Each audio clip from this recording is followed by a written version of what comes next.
us as slave labor. The uprising is upon us! We're under attack!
Sorry, I messed up the command for that one, so I had to fix it. Thank you, everybody. Good morning. It's good to see all these lovely, lovely faces out in the hive today. Not that I can actually see your faces, but I know you're there. I know you're showing love, so thank you so much. Let me fix my camera, too. Apparently I was taller yesterday when I was streaming. I hope y'all can see my makeup mess. So I've started doing my makeup right here at the desk. It just makes things easier because I can see how I look on camera too. And most of the time that's what I'm doing my makeup for anymore, is to come on camera. So good morning, everybody. Hello. Welcome to Live from the Hive. It is Saturday morning. Hello, my beauties and bees. I'm glad to see everybody. Let me know if everything sounds all right. My volume is good. Everything looks good. I depend on my Hive as my backup production crew as well, because I run this show solo. Bree, that's me, Bumblebee. I do all the writing, researching, scheduling, producing, starring in, producing while I'm starring in the show, Live from the Hive. Every Saturday morning at 9:30, I work really hard on it. It is my little piece of passion that I managed to hold on to as the world around me changed, that I was able to get into it. So this is my baby. This is what I do for my enjoyment, right? This is my some people, when they get to be my age, they might start building ships in a bottle or something like that, of that nature. What I did was build this hive. So thank you so much for being here and being part of it. It is a task, so if you want to help make the hive great and make the hive better, I have a Patreon. It's down there in the links. You can go to my link tree when Bugbot posted. Bugbot is literally my only coworker. Is an AI that tells you to subscribe. So that's where we are. Oh, there's a few other functions that Bugbot does as well. But so please do take advantage of Bugbot too. There are commands that you can give Bugbot to pull up links to people's pages as I mention them. If I mentioned I don't know, let's say math pick, you could put ! MP in there, and it should have BugBot share the link and everything. So you were thinking ships in a bottle, great mind. Yeah, that's the go-to, right? Build models in general, which I don't have any problem with. I built models when I was a kid. If I was gonna build models, I'd want to get some of those old 1950s horror movie models, like Creature from the Black Lagoon and Frankenstein that you could build. That would be more my bag. And yes, I am glad.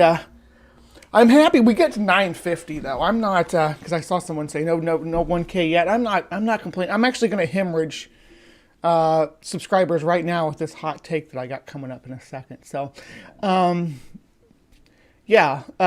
yeah, we are really close. We're 48 more subscribers is what we need right now to get me that 1K. I will be so thrilled when that happens. Bjorn, good to see you, my friend. We got Maya out there, Ring and Never Again. John Hudson, everybody's out here. Brian Stevens, we got almost 20 people in here all right, and I haven't even got into CryptoCorner all right. Love you people so much. Thank you. Now, I appreciate everybody coming here. Now, what I'm about to say is apparently controversial and going to get me canceled. So I am ready to be canceled today. Because I, as I've been saying, that I don't consider myself a humanist anymore. On the same level as maybe the rest of the people in the community do, because I've espoused this system like Lovelockian Gaianism, and with that in mind, I don't see how humans are any different than any other species on the planet. So I am a Gaianist, and I will.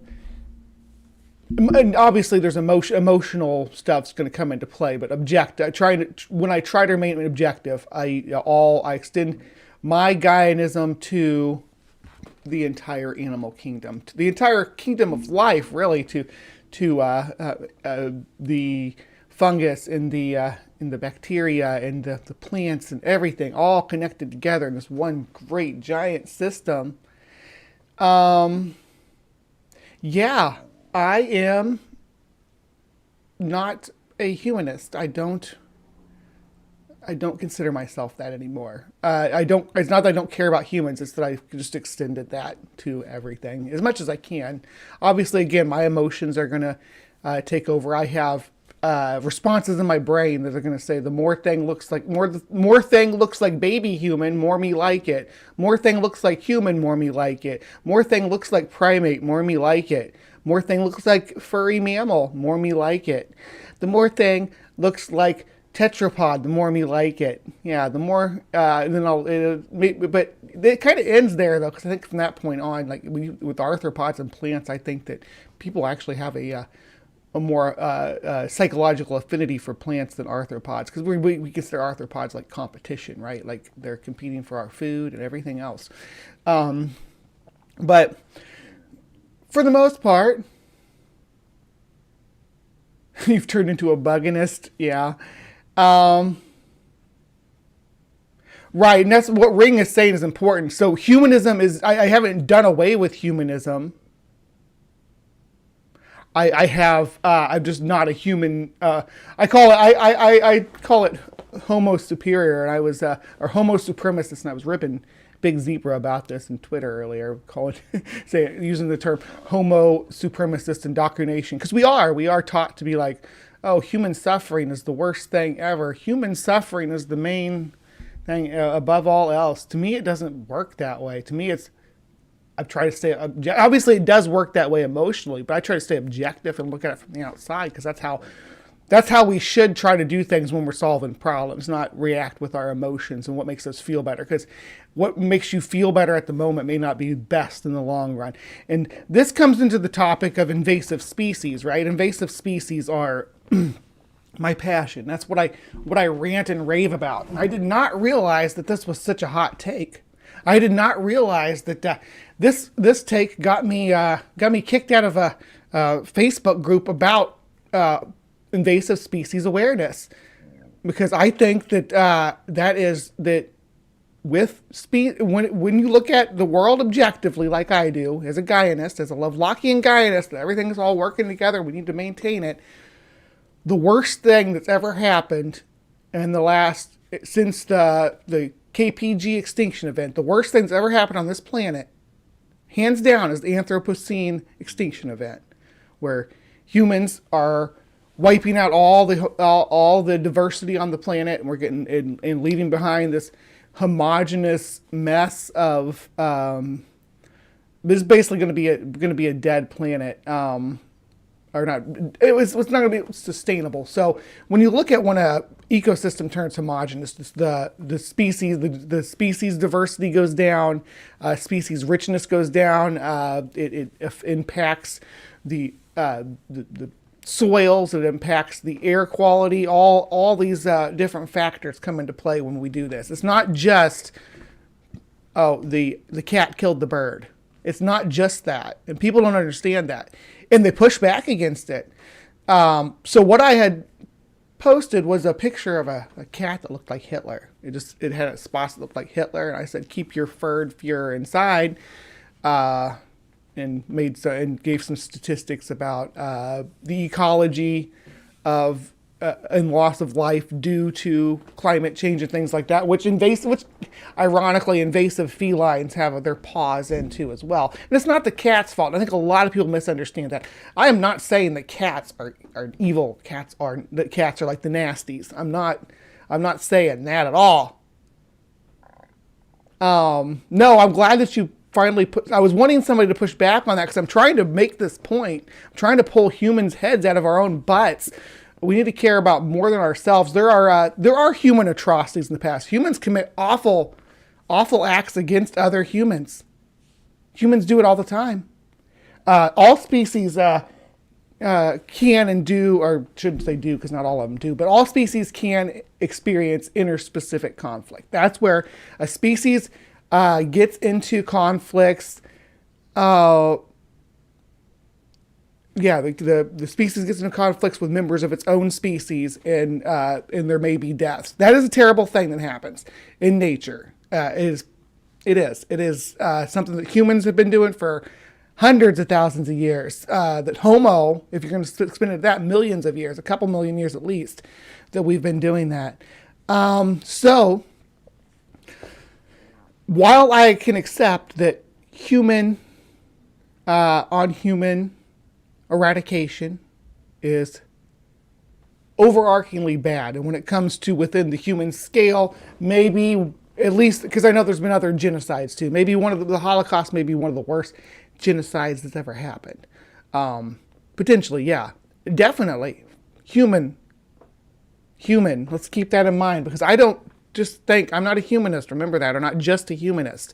I extend beyond that. So I am a Gaianist, and I think about the overarching picture, and the Anthropocene is the problem. Okay, the Anthropocene is still ongoing. The Anthropocene is something we can work on.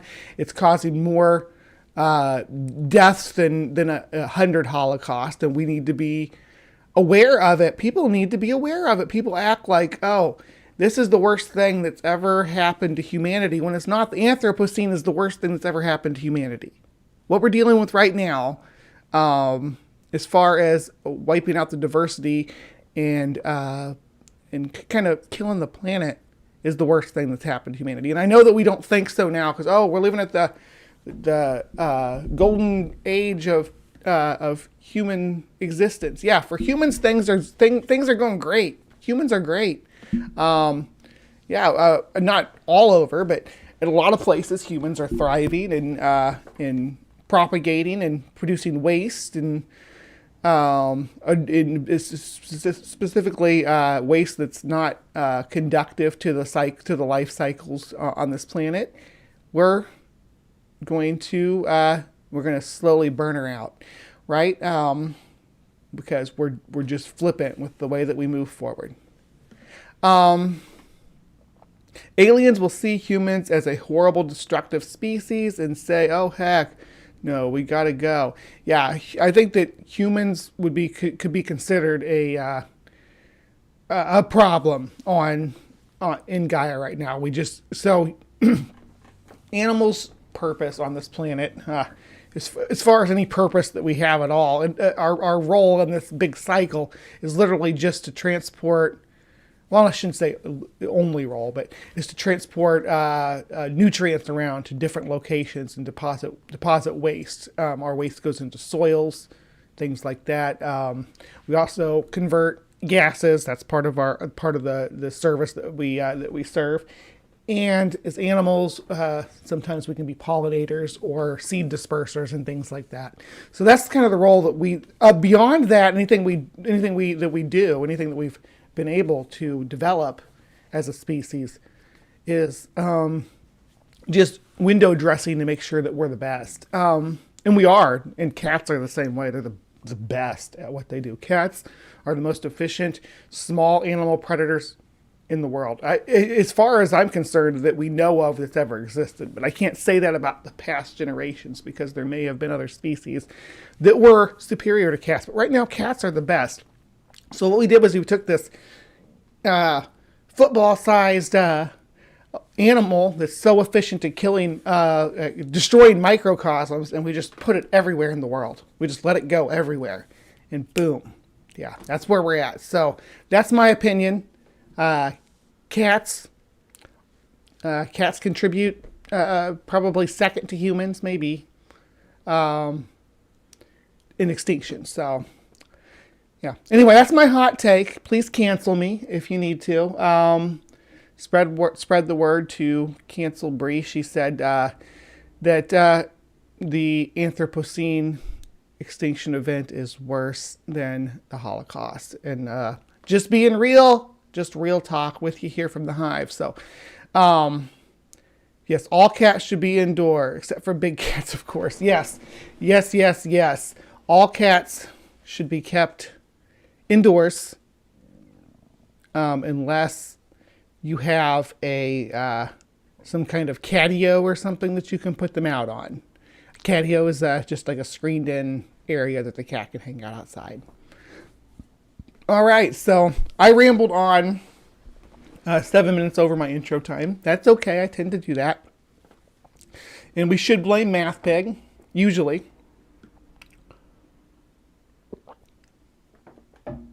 But if you feel like arguing with me about this, you can do so down below in the comments, or you can go out to Twitter and argue with me there. I'm looking for pushback on this because I want an excuse to break down the math on this to people.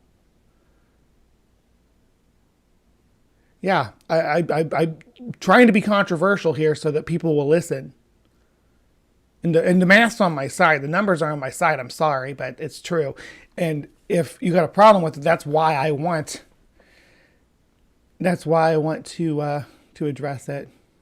Anyway, yeah, let's move on because I got some fun stuff in CryptoCorner today. It's going to get nice and squishy over there. You want me to argue with you about something, Maya? I can argue with you about a topic. Pick a topic, we'll argue. Is this one you want to argue about? Because I'm down for that too. We can argue this topic.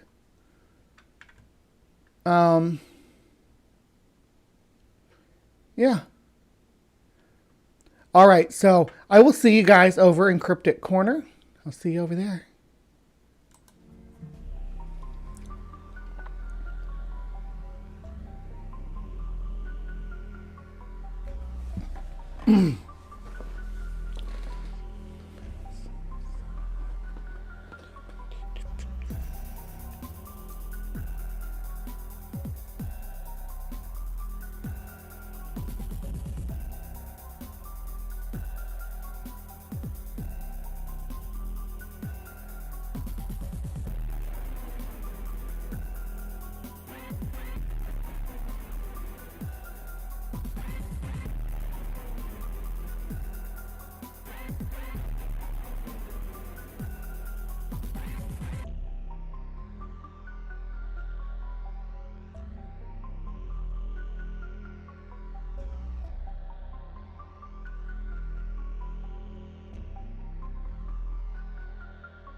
Hello, hello, my beauties and bees. It's good to see everybody out there.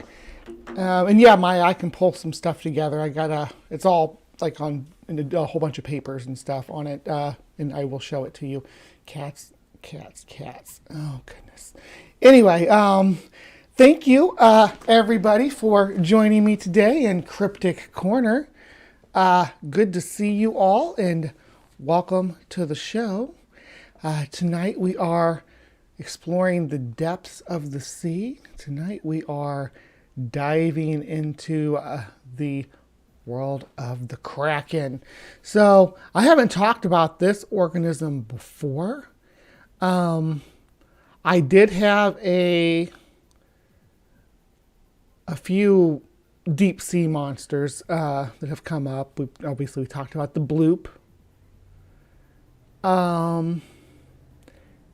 Yeah, welcome to Cryptic Corner, you sea love. I don't know if I've seen you in here before. This is the show where we explore the realm of the unknown, these mysterious claims about monsters and ghosts and aliens and all these alleged ancient civilizations and supernatural phenomena, and we kind of look at it under a skeptical lens and see what we can make of it. So thank you for joining us today. Thank you, everybody. And so exploring the depths of the sea, we have looked at the bones of Leviathan, which to me looked like bones of a basking shark in the Mediterranean. We looked at a mysterious drifting creature in the depths, which turned out to be, was it Astaria? A type of deep sea animal that looks kind of like a floating trash bag from certain angles. We have been all over the oceans of the world, but yet we have never encountered one of its most deadly and famous cryptids. Sightings of the Kraken in the tail of the Kraken. I mean, it goes back quite a ways. There's always these ancient stories and depictions like the one you see here in my title card, where the beast is crushing a ship or climbing aboard a ship or dragging a ship into the murky depths. But where does this come from, and do these things exist? Right? That's the question that's on my mind. Or not even do they exist? Maybe did they exist? How about that? Did they exist at some point in time? But we're going to explore this and so much more. And we're going to have to try to figure out exactly what the Kraken is. So there's a few, it almost comes down to just a couple of culprits. But there are a few different organisms that we're going to look at today to see woke of the Kraken. What? So there's a few candidates for. Yeah, there's gonna the Black Pearl. Yes, I'm seeing lots of good commentary and Kraken jokes. Release the Kraken, indeed. Yep. So, the first candidate. This is actually what inspired this, because this came up in my feed in like a photography group, right?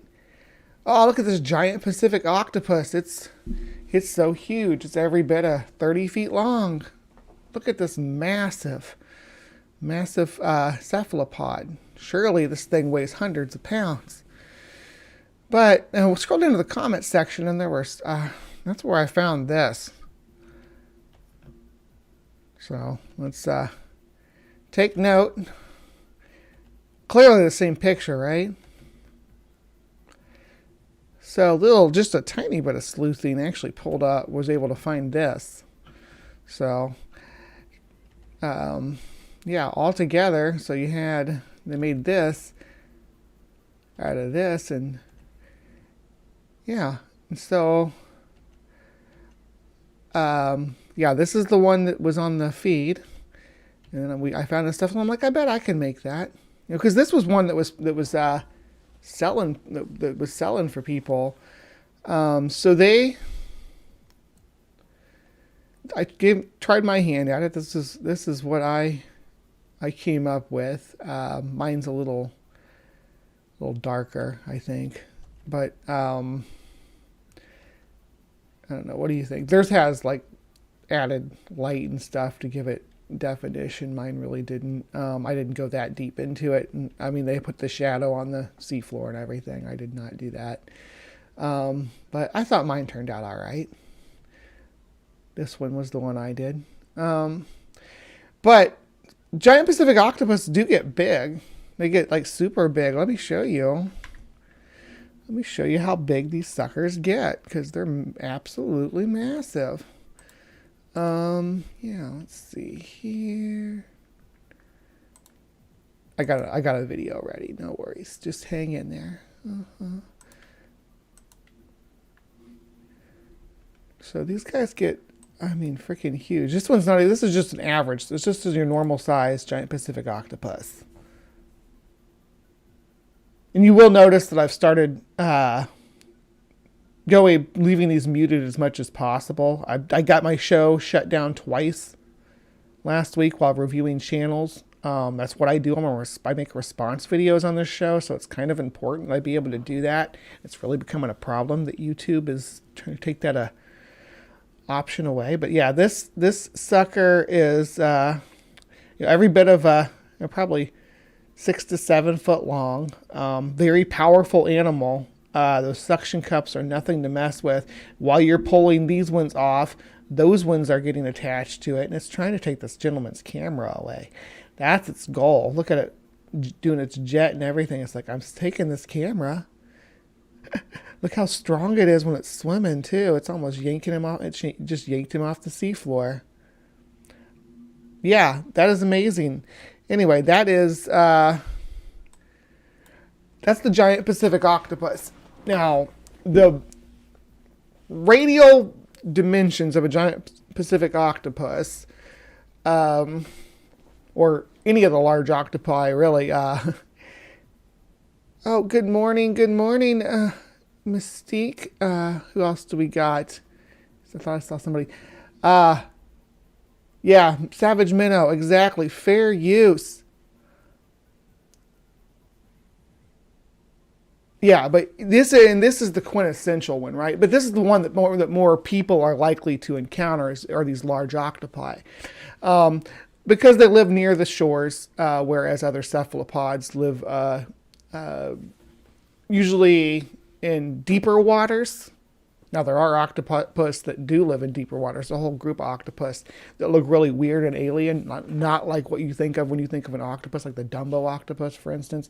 And we may cover those when we get down into the abyss at some point, which we will. We're gonna have to do Monsters of the Abyss, because we're always finding crazy creatures down there. I just want to go through them. But yeah, so I mean, in depictions from like Victorian era and stuff, there's a lot of octopus-like features on the Kraken as they recount these stories. They're always wrapping their tentacles around sails and pulling ships over and capsizing them. And it's an octopus, right? It's always depicted as this big octopus. As far as I'm aware, no species of octopus has yet been discovered that could even capsize a rowboat. As strong as a giant Pacific octopus might be, they're not some huge monster, right? This was the thing.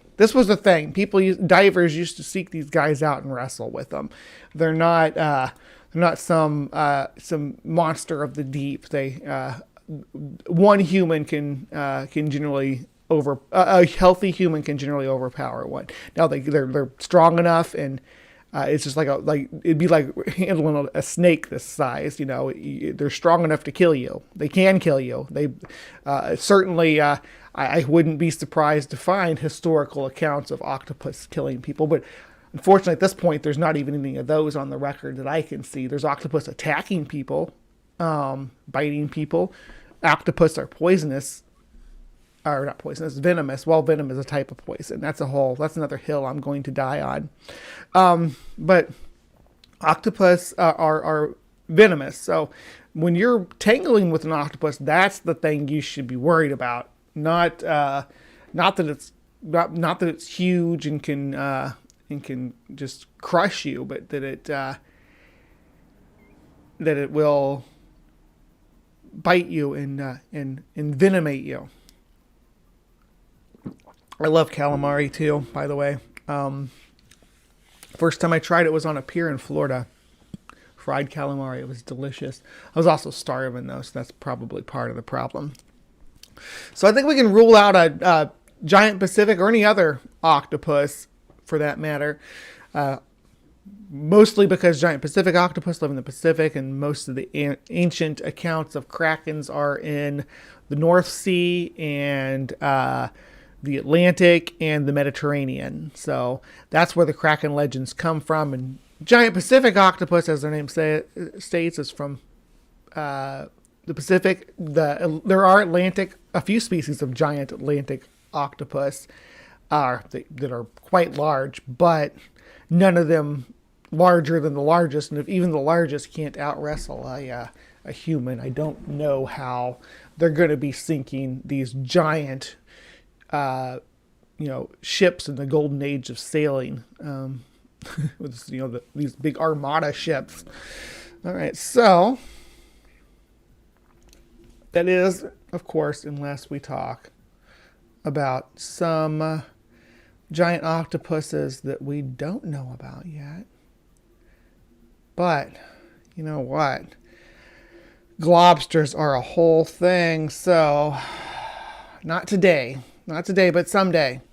That is not a stone that can be left unturned. It's not something that we can just dismiss. What's going on out here? Someone said thank you to me. I don't know what I said. Oh yeah, thank you for saying I'm looking good, Mystique Tina Jones. Yay. So Savage Minnow says, I believe that there is very likely to be a giant cephalopod species down in the deep, but not so much thinking it's an octopus though. Yeah, me either. There is another contender, and we can be, let's look at this and see. I want to show you guys how aggressive this other contender can be. Now, this isn't the same species, right? It's in the same order, but it's not the same species. Here. All right. This is jumbo squid, Humboldt squid, or Rojo Diablo, the red devil squid. Another Pacific beastie, but let's check them out. These are the largest of what they call see along the suction cups, you see the little things look like maybe like fringe on there, or like on the outside of the suction cup. That's not fringe, that's like hooks. Those look like cat claws. Just on this species, they'd be about the size of cat claws too, I suppose. And they line the inside of each of these arms. So these are arms right here. They're a little different than the tentacles. The tentacles are the two long ones that it has. And they have like a flat, like a feeding apparatus, it's almost like a tongue on the end of them that have these hooks as well, that they can sweep and grapple something to pull them towards that gnarly beak they have in there. And it's completely concealed, but it's as big as like the giant squid, which is what we're going to talk about here in a second. Its beak is as big as a parrot's beak, is like a macaw's beak. But yeah, let's let this guy show us more about this radical creature. I bet that hurts. But yeah, you look at the size of this too. These are not small animals. Humboldt squid, and they're large predatory creatures. There is a story of this photographer or this filmmaker going down and filming this. There's film like it. This one was just better quality because this has been done since then. First time that anybody went and kind of dove with these Humboldt squid in the Sea of Cortez, which is the sea between the Baja of Mexico and Mexico, or the Baja California in Mexico. This big long sea full of it's kind of a unique biome, right? Because of the how sharp it drops off. There's really not like any reefs or anything on the side, but it's this contained dark chasm. Lots of cool deep sea animals make this place their home. The Humboldt squid are prevalent in there. In the legend is that if you fall off a boat, they will swarm you and drag you down. And they do send each other signals. They see the color pulsing that this squid is doing.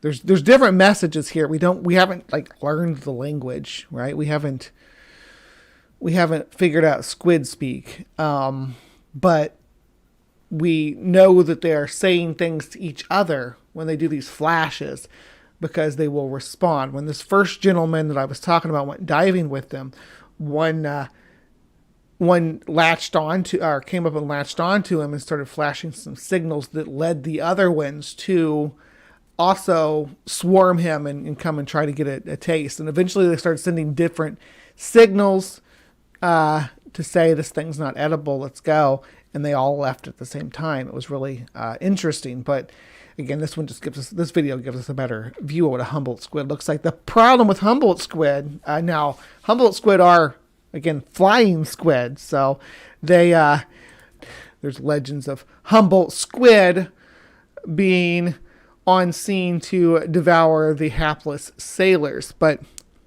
as far as I know, no Humboldt squids, not even a whole swarm of them, could ever take down a boat. And I think that if it was a horde of, Humboldt squid can get huge. I think 7 foot is the record, but that's a big squid. It's bigger than a person. That they would have been documented that. Now, some of the squid that are reported as we move forward through some of these reports, you're going to notice that they are smaller. And giant squid even are not maybe as big as you picture in your mind. They only weigh, what is it? Giant squid. The heaviest, so 39 to 43 feet long, but they're very, very skinny. The colossal squid's actually a lot wider, but where's the weight at? Morphology. Here we go. Sorry, I'm so well prepared. Actually, I just got so much on this topic. I'm afraid it's going to run too long. Yeah, about that's not their weight. Let's see. Yeah, 606 pounds. So not even over 1,000 pounds. These are not. They're megafauna, but they're not. Like on whale scale. Now, the first thing I want to talk about when it comes to squid attacks, at least in modern times, is this little boat right here. And this is the... Hold on. Dang it, looking for that made me lose my place. Just a second.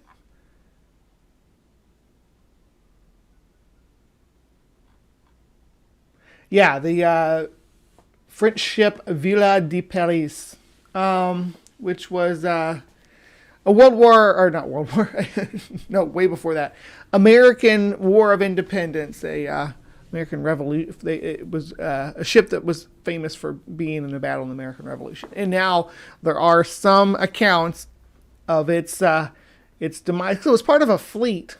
It was a flagship for a fleet. 9 ships total, but it was lost in 1782. Now, some reports claim that it was attacked by a giant cephalopod that dragged it under, and this is kind of the ship that people think about when they think of the traditional classic old rigger ship with all the sails and weapons of war being taken down by this monster of the deep, like you see in all the depictions, even the ones that were up above that were based on the octopus. Let me go back to them real quick. Yeah, like this one here with the octopus, that's all based on this too. So this is probably, this is probably the quintessential ship that people think of. But there's mixed messages because there was a hurricane in the Atlantic at the time that this fleet was moving through too, and they were in troubled waters when it went down. So visibility was probably not what you would expect from the other ships, and I'm sure they were expected to keep some distance away in this storm condition with the erratic waters shifting around. I don't think I don't know. I've never sailed, so I'm not going to pretend like I have any kind of knowledge about it. But I imagine that there's probably rules about moving through a storm and trying to keep your distance from other ships so the seas don't force you into a collision. So how close they were and how much the other sailors could have seen of this ship when it went down, it's hard to say.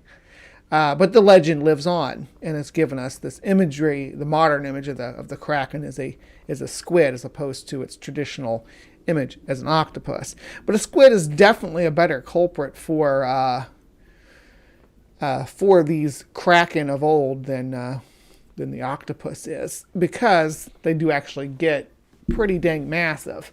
Now the giant squid, now people will tell you the colossal squid is bigger than the giant squid, and that's true to a point. The giant squid is probably about at least 2/3 longer than the colossal squid though. So the giant squid still has more length in bulk. So overall, it may look like a larger animal, depending on how you want to look at it. But there are other squid that have tentacles that are super long too, like the big fin squid, that don't behave in any way, shape, or form like a Kraken. So you can't really put them on the those. That's the one that they discovered like by the oil rig. Man, I wish I'd pull up that video now. That was just like kind of hanging out in the water column straight up, and people were freaked out by it, right? But that's definitely not a good suspect for the Kraken. I think that the giant squid is probably the best suspect that we have of known animals that it could be what it was based on.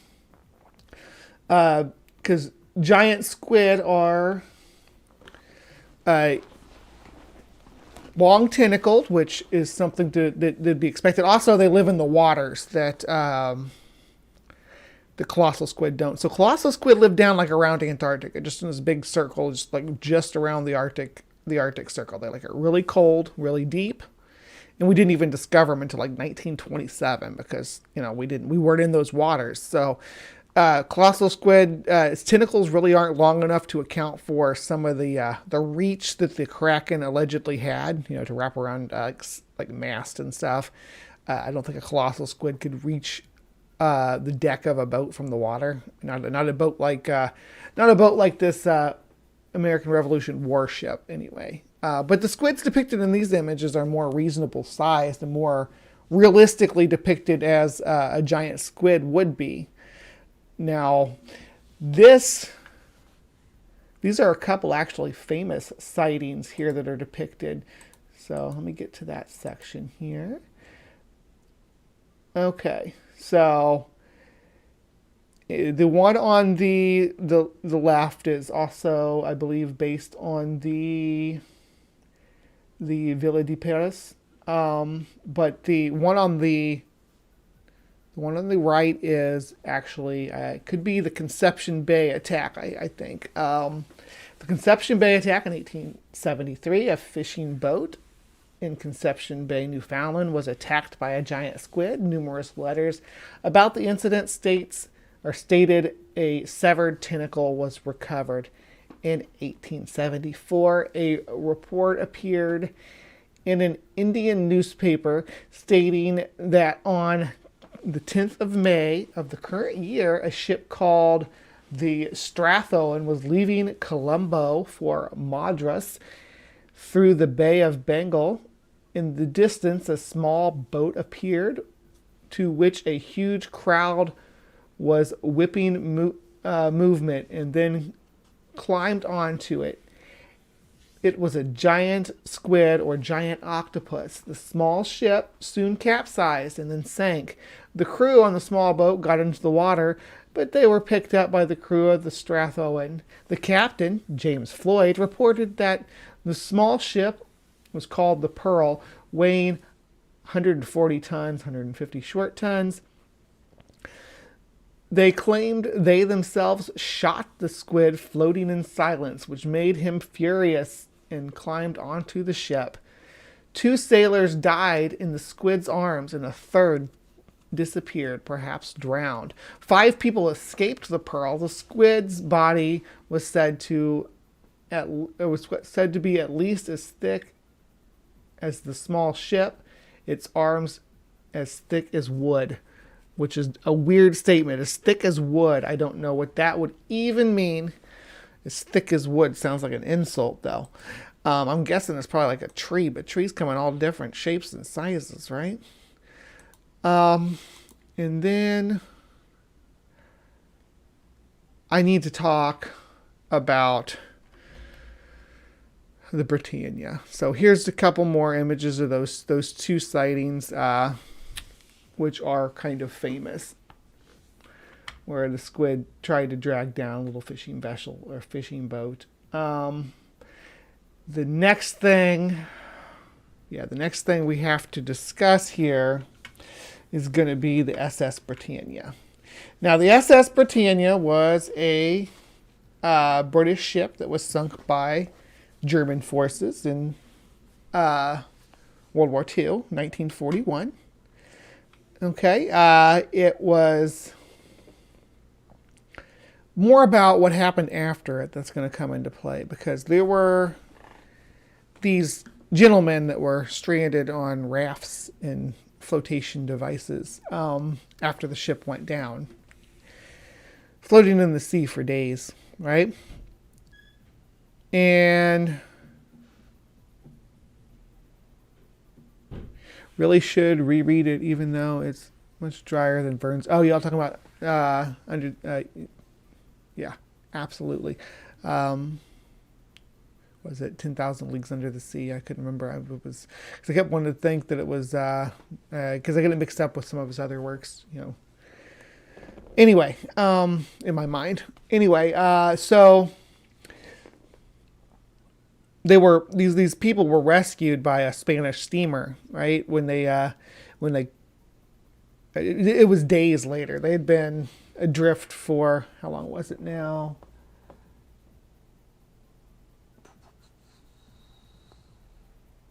There was 12 men on this particular raft, 3 that survived. So 3 survivors in the end. And the story mostly is about this guy named R.E.G. Cox and what he experienced. So they were attacked by a German ship. They gave them 5 minutes to take the boat, but these were mostly, they were being fired at while they were supposed to be evacuating. Regardless, they did get on a raft, all 12 of these guys. There wasn't enough room on the raft for everybody to be able to sit together. So people had to hang over the side of the boat, right? They had to hang off the raft. And while they were hanging off the raft, this gentleman, Mr. R.E.G. Cox, was stung by a Portuguese man-of-war, which is a very, very venomous Nindarian, which is a, I guess, layman term you'd call it a jellyfish, but I take umbrage with that. Regardless, they look like a floating blob with tons of tentacles under the water. So he saw the glob first, right? And all the tentacles in the water you don't see. That's how people get stung. They don't see them. They're underwater and they're thin, like threads. But they have little stinking hooks on them, right? So this Portuguese man-of-war started drifting towards them. He was splashing the water, trying to swat it away. Hit the water and felt the sting of the tentacles as he hit the water close to it. He ended up rubbing all over his face, his mouth. So he was having a bad time. There were, again, normal things that you suffer from when you lost at sea, which we can expect is like dehydration and exposure. The sun's baking you from above. The salt's drying your skin. You're dehydrated. There's no cover, no shelter. And that's how you are lost at sea. So couple that with jellyfish stings, with Portuguese man-of-war stings, and you're having just a terrible time, right? It gets worse though. So people started going crazy, as you do. And I think R.E.G. Cox may have been one of them, but one of the guys went berserk and ended up getting thrown overboard and was immediately bitten in half by a shark. So they left him and to the beast of the sea. But it was also claimed that a manta ray ate one of the sailors too. So I'm taking this at this point. Once you start having manta rays, because manta rays are filter feeders, right? Manta rays are big. Let me pull this up to There we go. Yeah, manta. So here's some images from this manta ray attacking the boat here, attacking the raft. No, they don't attack people. They don't have the necessary jaws and mouth parts to even eat anything bigger than maybe like a grape. They even spit out fish that we could swallow because their throat's so narrow. So no, manta ray did not attack and kill people. But at this point, I don't know what's going on. If they were, they were drinking seawater and all kinds of stuff. This is a classic shipwreck conditions, right? Where people are adrift at sea, and this is the type of story that comes back. But manta ray are just big flappy gentle giants. They're not. They may be scary. I can understand a bunch of sailors that are hallucinating being terrified of a manta ray. It's a big flappy thing coming towards me, but it's not dangerous. The sharks probably were, and if the squid was there, it probably was too, because that's what he said he saw. A squid while he laid there, suffering from his jellyfish stings, screaming in pain. Writhing in pain. He said he saw the person who at that time was hanging in the water get pulled down into the abyss by squidly tentacles coming down and yanking him into the darkness of the sea. That's his report, but as we know, the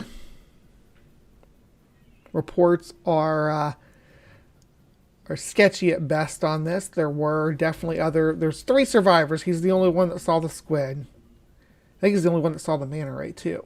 But the other people did corroborate the sharks. So I think that, there may have been sharks involved. I don't know if I believe the squid. The next thing I want to talk about was 1978. This comes from the cryptid profile. So let's look at this one. This will probably tie this up nice and with a nice neat bow, but there's a couple of things I just might want to catch up on. In 1978, the USS Stein, a United States Navy Knox-class destroyer escort, which was named after Medal of Honor recipient Tony Stein, was running special operations in the Pacific Ocean somewhere between Acapulco and Ecuador when it encountered something extremely large and entirely unseen in the water. Completely out of nowhere, the ship began to experience severe technical issues and suffer from the eventual failure of its sonar system, a technique that uses sound propagation to navigate and detect objects under the surface of the water. The problem, which required the ship to immediately return to the port in California. Upon arrival, the ship was dry docked at Long Beach Naval Shipyard. A maintenance team went to work to repair the damage of the system. As the team approached the sonar dome, they noticed extremely visible damage to the rubber coating that wrapped around the dome itself. Over 8% of the surface was covered with deep cuts, gashes, and scrapes. Within the deepest of these cuts, the repair team discovered large curved hooks that were frighteningly similar to the kind of hooks found within the suction cups of large squid. The only problem, though, was that these hooks were almost 5 times larger than any known squid. So after a few days of maintenance on the dome, the sonar was repaired and the ship was sent back out to continue its mission. The collected hooks were then sent out for analysis and study. Unsurprisingly, the results of the study confirmed that the hooks were indeed from a large unknown type of gigantic squid. Official measurements of the hooks as well as the gashes believe it to have been created by the suction cups revealed that the size of the creature that had come from had to be upwards of 150 feet. That's 45.72 meters long. This is starting to startling. Okay, there's my dyslexia or whatever kicking in.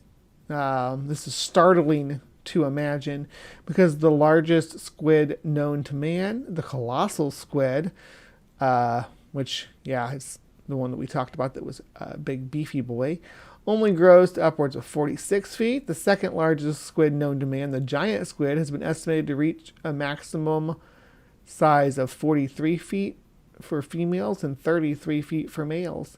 I'm not sure. I think the giant squid is substantially longer than the colossal squid. I'm not sure about these measurements being cited here, but this is Pine Barren Institute, a cryptozoology site. So I will take anything they present with a little grain of salt, if you don't mind, just a little bit, a pinch of salt for Pine Barren Institute. No offense. So what attacked the USS Stein in 1978? Could it truly have been a new species of giant squid not yet known to science? Throughout the years, the proposed number of different giant squid species has been greatly debated within the scientific community, with some believing multiple species exist, the others believing relatively few species exist. But it appears that the science may be close to settling this debate. Through genetic testing of washed up corpses of giant squids found along beaches, the evidence is starting to suggest that only one species of giant squid actually exists. Until this giant monster squid is once again encountered, it shall remain nameless and hidden within the black depths of the vast ocean. And when it finally does decide to make itself known, the science, we may think the name monumental squid would fit nicely. If we found a squid that's bigger than a giant squid or a colossal squid, I don't know, maybe gargantuous squid, Goliath squid would be good. Kraken squid, I like that name. So here's the thing: we talked about the Humboldt squid for a reason, and not because it could have possibly been one of the culprits here necessarily, but more so because the Humboldt squid is aggressive. Now, it lives a completely different lifestyle than the giant squid and the colossal squid, which are They live even deeper down than the Humboldt squid. They are slow moving. They spend most of their time just literally hanging out in the water column, not moving around a lot. I mean, Humboldt squids do that as well, but they're a little more active when it comes to hunting, whereas these giant squids are not quite as active. Now, when a giant squid gets sick, it floats in the water column, right? Because they have ammonia in their body for buoyancy, and the ammonia makes it so when they're not swimming, they start to slowly drift upwards. So the idea that the squid is floating up in the water column, right? When we find them, and squids are inquisitive animals, they grab anything that comes close to them. It's not a surprise or it wouldn't be at a lot normal to think a 6 squid floating on the surface might grab a hold of a boat, right? Or might grab a hold of a ship even. Just because it can. Because it's floating there, it's sick, maybe dying. Either way, it is holding on to the ship and maybe even interacting with the people on board. It may or may not be predatory. I don't think it's predatory. I think it's just hanging on to it and it scares people. There was actually, in more recent days, was it a sailboat, right? Yeah, it was like on a racing boat was attacked by a squid that, and all it did was it didn't have any way to stop it. All it did was it stuck its tentacles in the rudders and made it so they couldn't move, and just kind of hung on to them for a while, feeling its way around until it got bored and finally left. Anyway, so that was the Kraken. What I think the Kraken is just that giant squids that are sick or dying, floating on the surface, grabbing onto a boat that drifts by. I do want to show an example of the behavior of these animals in the wild. This is a diver that actually got to swim with a giant squid. We're going to close out on this. So here we go. All right, now thank you so much for joining us in Cryptic Corner today as we looked at the giant kraken and we tried to find out what species it might be. We looked into the Pacific octopus. We've looked into some squids. Giant octopus and squids seem to be the leading culprit. So if you have a different opinion, if you think there's a different species that might be responsible, please leave it in the comment below. And remember to be kind and take care. And we will see you next time.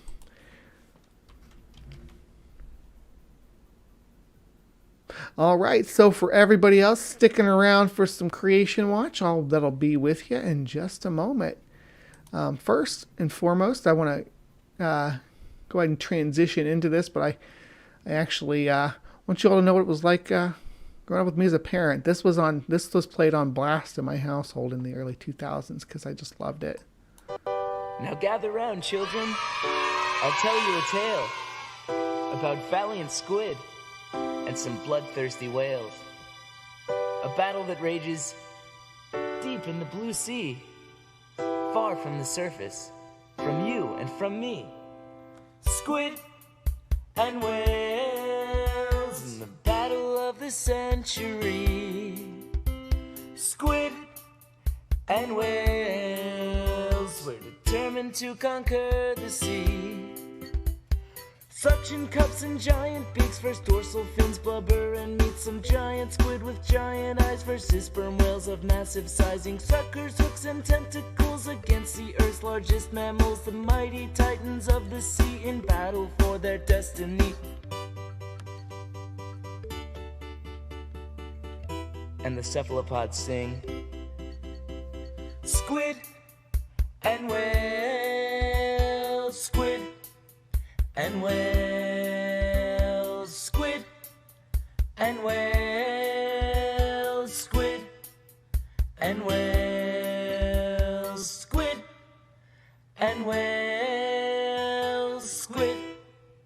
and whales. Squid and whales. Squid and whales. Squid and whales. Squid and whales.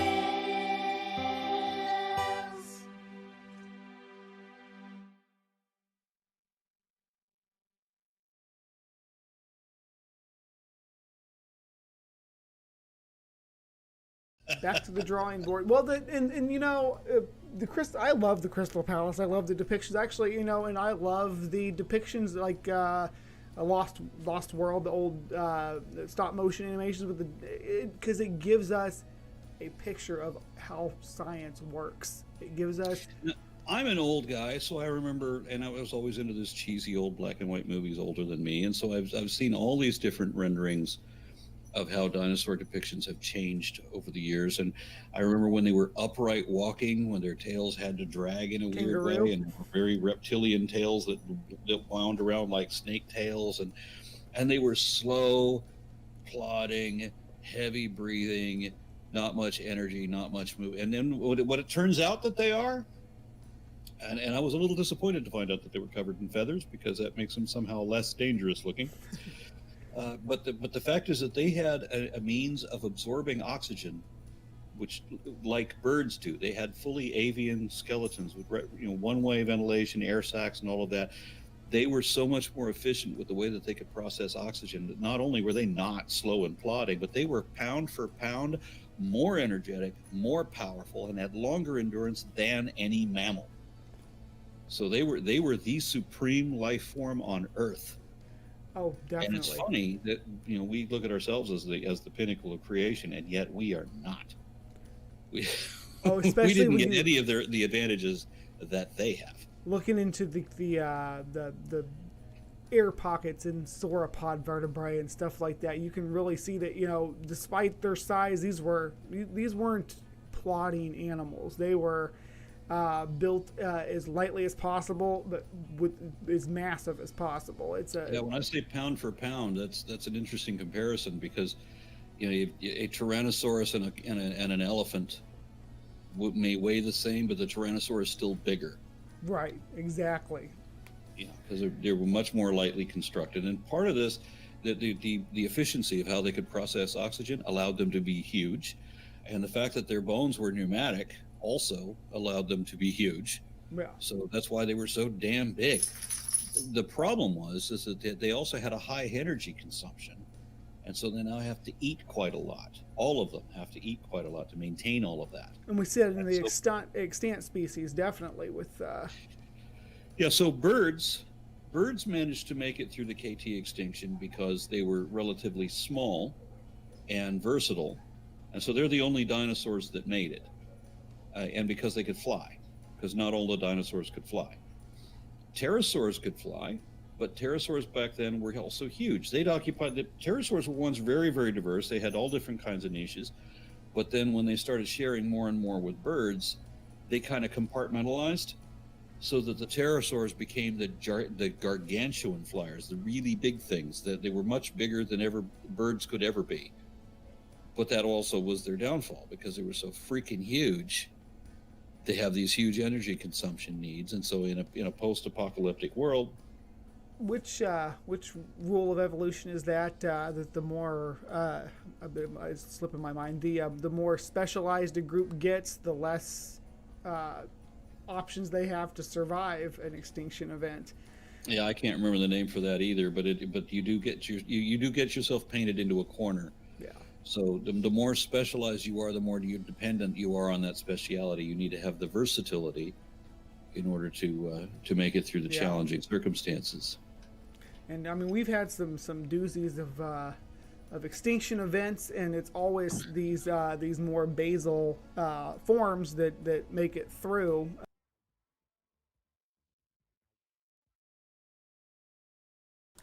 Hello, my beauties and bees, and welcome to Creation Watch, where we are keeping our eyes on what's happening in the world of young Earth creationism, flat Earth creationism, old Earth creationism. We just want to have a look at it all and see what these wacky peeps are up to.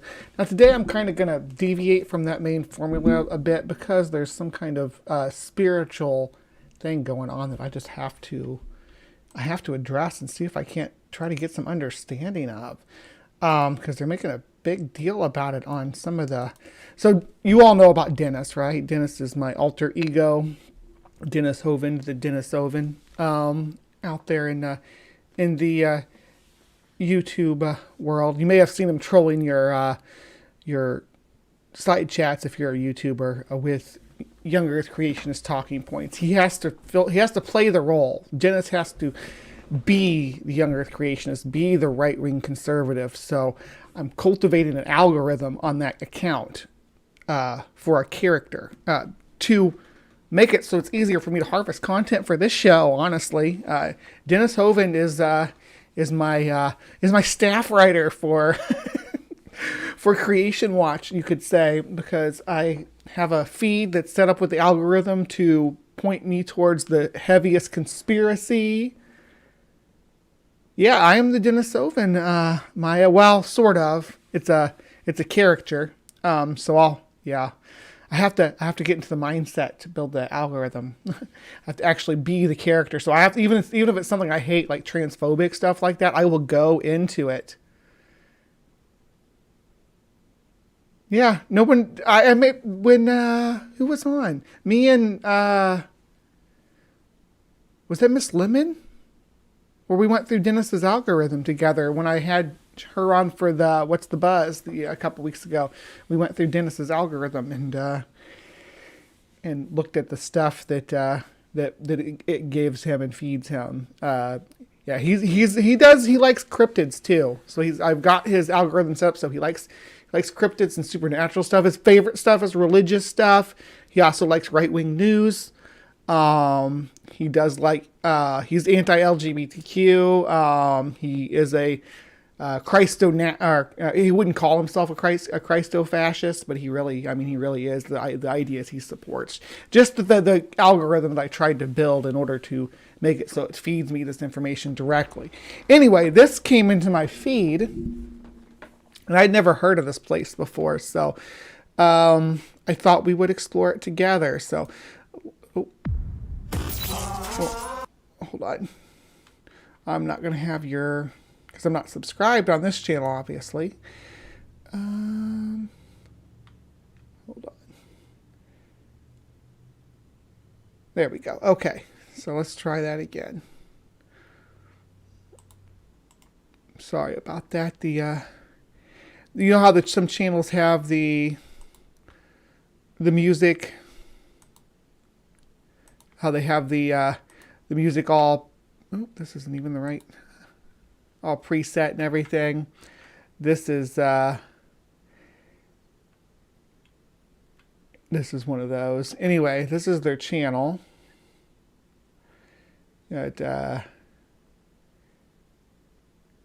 Treasure of Christ and all these little videos here about some different topics. Instant regret. CNN did not expect him to answer this way. It's mostly dunking on non-believers and culture war bullshit. This one's interesting though. Strange things. They have a lot of videos about conspiracy theory stuff, like how it's terrifying things happen at the Super Bowl. Pastor gets confronted publicly and then this happens. Strange things are happening. This is so disturbing. And this is just 5 days ago. So they're pretty deep into this propaganda mill of pushing out this stuff. You got some familiar faces, right? You got, look, there is good old Louder with Crowder. And up here we have Tucker Carlson. We got Joel Osteen. Yeah, just scrolling down through here, they're dunking on Miss Kathy Griffith, the comedian who did the performance art Trump thing that I thought it was kind of cringy too myself, but whatever. Obama, there's Obama. Can't have a conspiracy stream without Obama. Oh, whoa, the Pope putting on a mask. what kind of clown world are we living in? Is that Justin Bieber? So you get the kind of the gist of what kind of channel this is, right? And I wanted to talk about their most recent video, this one. Something unbelievable just happened. It's about this church service. We'll watch it and you'll get what I'm talking about. Okay. The revival here at Asbury is now in its 6th night, as hundreds of people have come from near and far to just enjoy the presence of God. Even though it's almost midnight, this auditorium is still packed with people that are still coming in. Nick Hall, thank you so much for taking a few minutes. You're down at Asbury University right now, so it's been a busy day for you. When did you get there? Yeah, so like I think most people that are here, I just felt stirred to come, and so I traveled from Minneapolis yesterday, got here yesterday afternoon, and have been here now 24 hours.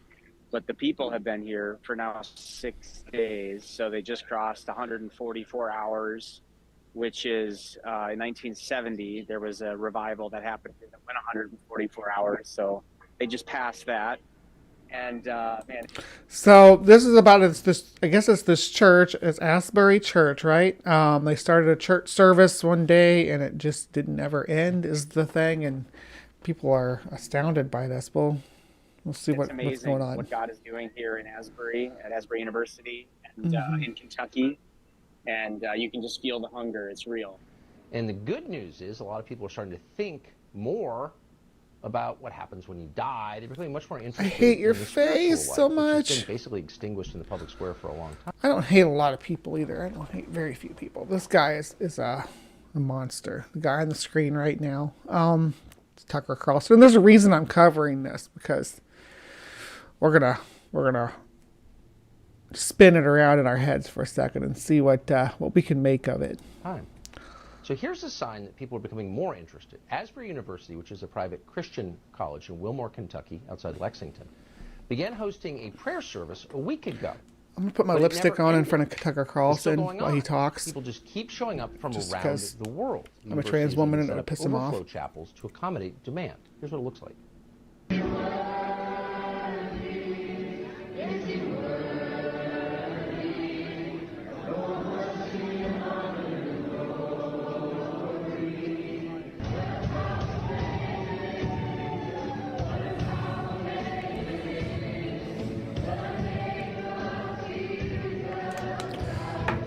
So, just revival stuff, right? Like, being evangelizing and, There are many people on one side of things affirming that this is a legitimate move of God. This is revival. They're trying to stir things up in their own churches, and they're traveling there. I've even seen posts of people saying, hey, I was kind of skeptical. I think that it's weird because don't these people have class and stuff? Like, so I'm in my 20s, right? And there's this big revival, and I'm in church, right? And it's a religious church. You don't have to go back to class if it keeps going, huh? Is that the thing? Like, if I was enrolled in this school, would I have to go to class? If I'm not, I'm not interested. I'm there to learn, and I'm not interested in their revival services, for instance. Do I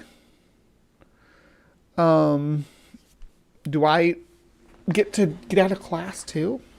Is that? I mean, I'm just saying. I don't know. It is weird that they have this revival thing going on for so long. Let's continue. But to I listen. went and experienced it for myself, and I can tell you that this is of God. This is a revival. This is legit. Now, on the other side of things, you have people being very skeptical about what's happening. People saying that this is just experience-driven emotionalism, and we need to beware, and they're warning against this type of thing. So that's kind of two very different reactions from Christian social media. So we keep hearing about this. There haven't been many news stories on it, but it's all over social media, on TikTok, actually. I had to go to Dennis's feed to get this. So it may be all over social media and TikTok and stuff, but only if you're already right-leaning, I'd say. If you already have this idea in your head. I don't. Dennis does have a Twitter account, but I haven't done much with it yet. I'm considering branching out on it, but we'll see. Of all places, and reports that people are flying in from Singapore and New Zealand to join whatever this is. And so we thought it'd be worth finding out, what is it? Allison Perfader is the student body president at Asbury University, and she joins us. And Allison, you're so nice to come on. Thank you. What is this, do you think? Right, what is this? That's what... We found out that if we kept the service going, we didn't have to go back to class. No, I don't know if that's a reason or not. That's just funny because they're students, right? And they've been doing this for 7 days instead of going to class. I don't know. Like Ring said, there's probably not everybody staying the whole time. So,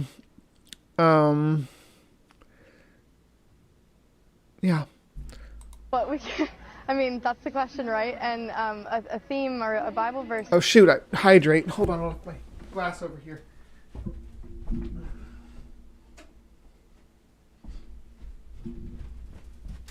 Sorry. I'm hydrating. Got my water with me. I am still drinking my coffee, though, so. The coffee doesn't hydrate. Remember that. Coffee is not hydrating. If you're just drinking coffee, you're not getting enough water. That's why your pee is brown. That we've all been sharing with each other is Habakkuk 1. And the Lord says, look at the nations and watch, for I'm doing something in your day that you wouldn't believe if you were told. And it's happening, and we can hardly believe it.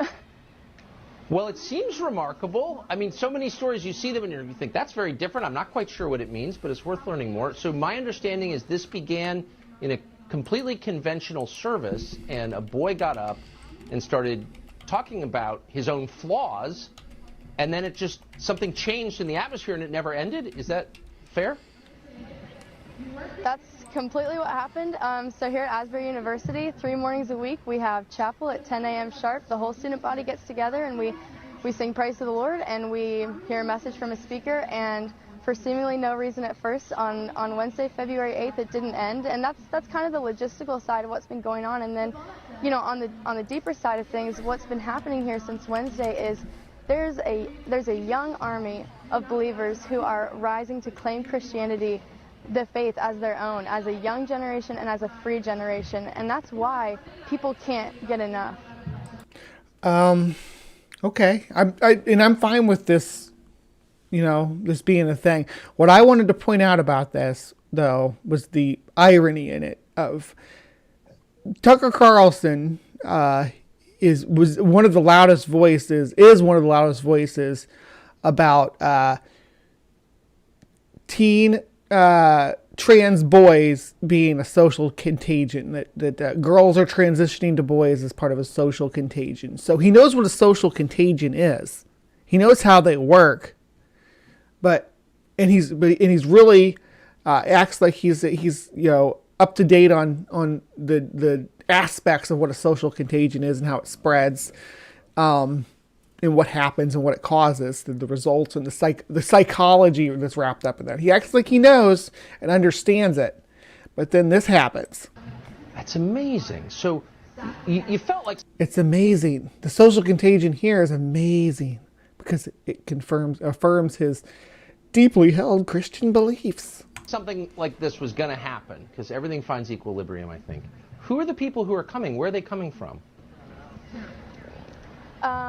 We don't know most of them.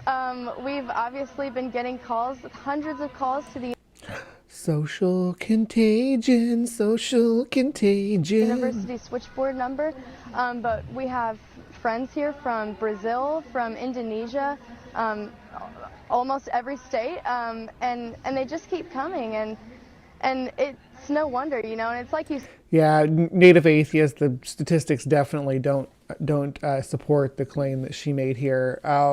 If this is the happiness that she needs in her life, whatever. But yeah, it does not affirm.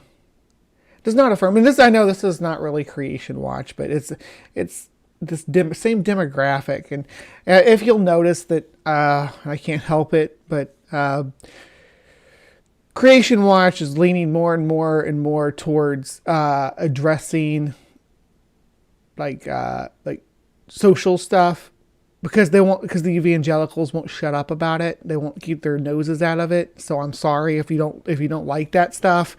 I will still have, Cryptic Corner will remain the same. CreationWatch will still have regular segments and that stuff, but I do want to spread awareness about the propaganda that's being used to keep this system alive, this current system alive that allows for these young Earth creationists and cults like Dinosaur Adventureland and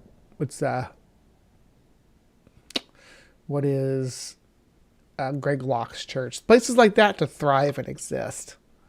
Said, I mean, especially in the midst of tragedies like what we've seen in Michigan State University and even farther back to 2020, especially.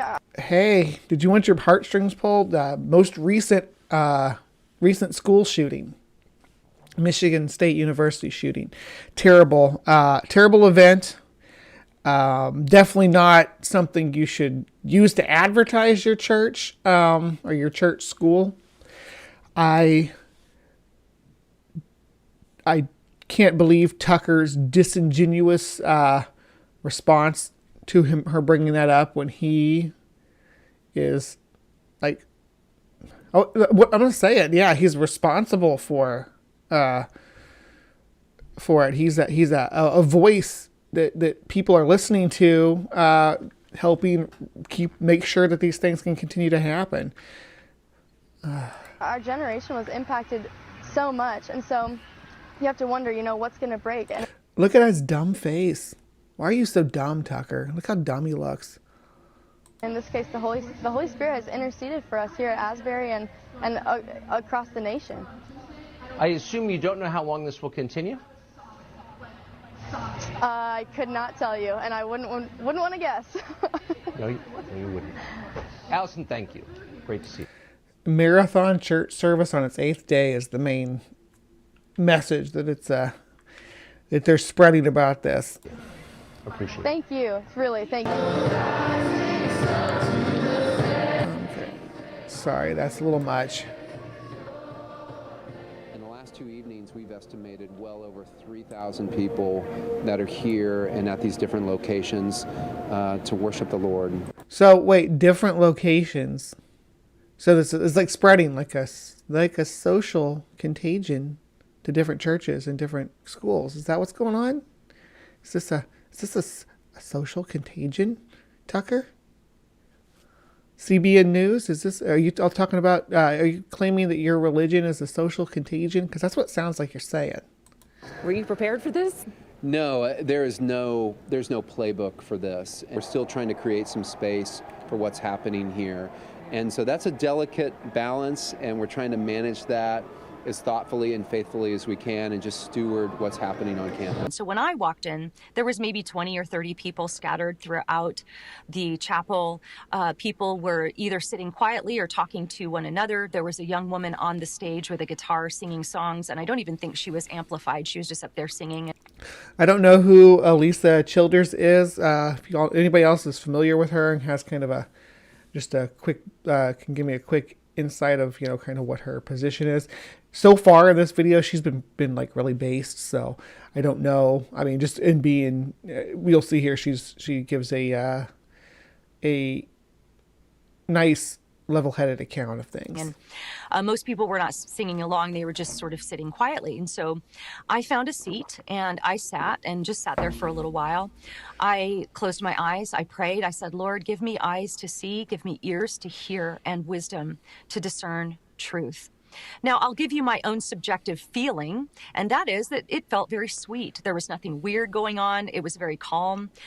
It felt very similar to what I experience at churches across the country every Sunday, who are waiting with expectation for a service to start. So there's nothing unusual about that. I did not encounter any sort of powerful force that some people are describing. Just this is my subjective feelings, and this is why it's important we don't trust our feelings, right? We have to discern through our feelings. You know what I see? That's the position I disagree with there. What she says there at the end, though, all she said building up to that was like, yes, finally, a level-headed view of what's going on here, because we get the highlight reel on this. makes it look like it's been a 24-hour circus every day for those 8 days. And it sounds like from this lady's experience that it was not, that there were less than 50 people present. It was quiet, and there wasn't a lot going on. She said she didn't feel the spirit or whatever, or that her senses didn't pick up on the spirit. So the thing about that is, that's the fake it till you make it. That's why she's like, oh, then you can't trust your own thoughts on it, right? You can't trust your own brain on it because you can't trust your knowledge of the presence of whatever, the Holy Spirit, I guess it is. But that's fake it till you make it, right? Am I missing something there? Is there a different step? I think is so fascinating is, and you touched on it, is that this happened really almost at the exact same time in 1970. It was early February. And then also another interesting fact is that revival in 1970 fed into a revival that happened at Lee University. And we're seeing some of that start to happen now there at Lee University. I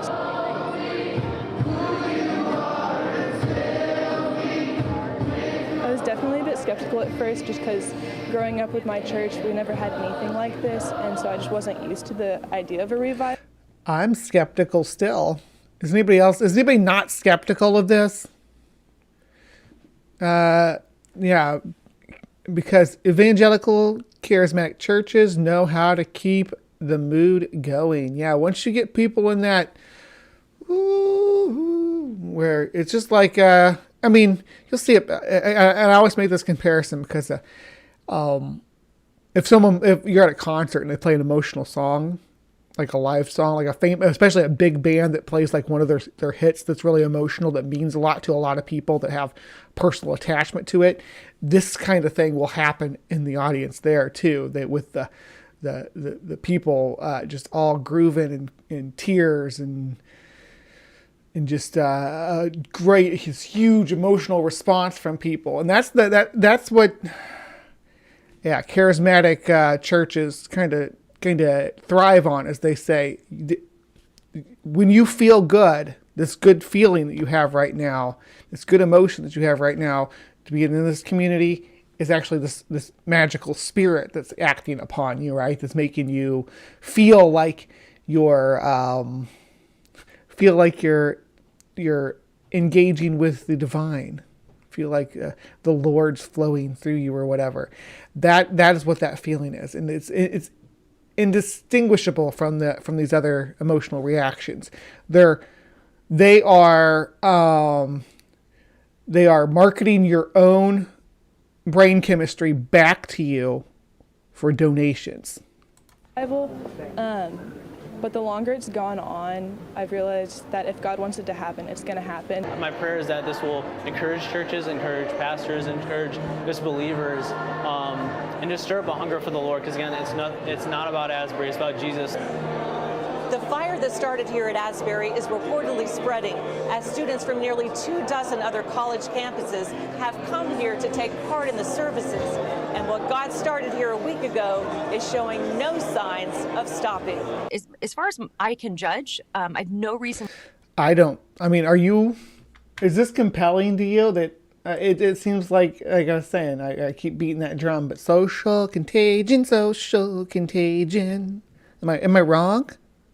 Is there some other piece of the puzzle that I'm missing? I don't believe in Holy Spirits. I haven't seen any evidence of that.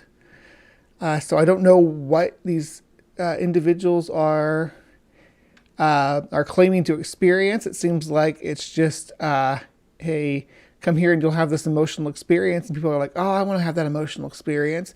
Did you hear about this church that everybody's having this emotional experience? I want to go to that church and have that emotional experience. That's how these things spread. And to think that God isn't working something really beautifully in the hearts of the students at Asbury. I've had experiences like that, especially when I was younger. I'll be honest with you, coming from a bit of a charismatic background, I've seen this type of thing a lot. So I will admit to you my bias that I come to it with a bit of skepticism, because I can't tell you how many 24-hour worship services I took. I appreciate your skepticism, Alyssa. I know that you seem to be Christian. That's their books, Live Your Truth and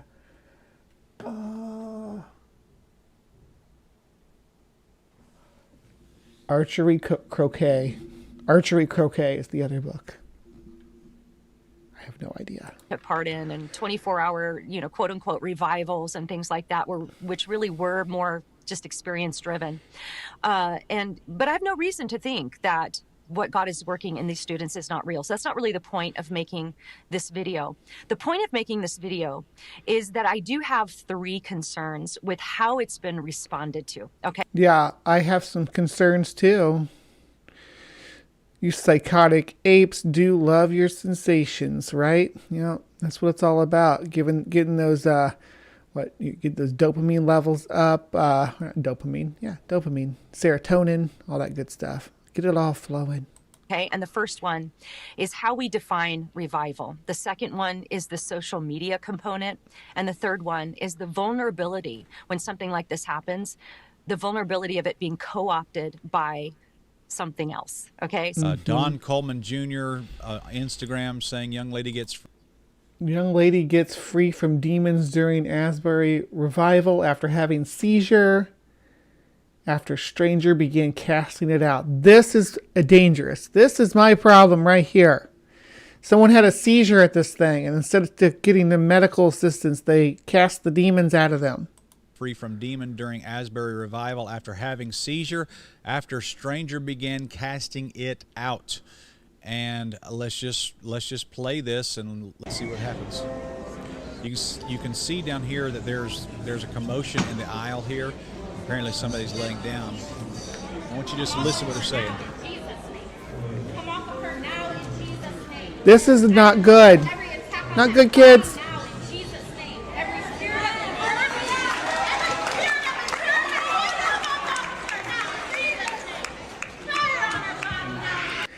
If I am having a medical emergency and a crowd of people gathers over me screaming about Jesus and not only not helping, which I guess they don't have the responsibility to, but keeping anybody else from who might want to help from getting to me while they scream about Jesus and try to cast the medical emergency out of me with magic, I'm suing. I'm suing you. If I survive. If you kill me, my family's going to sue you.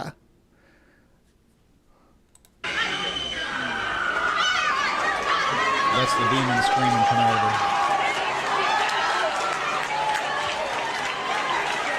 No, it's not. It's not the demon screaming coming out of her. What are you talking about? Who is this person? Smite thine like button and all your dreams will come true. Well, that's a bold claim, sir.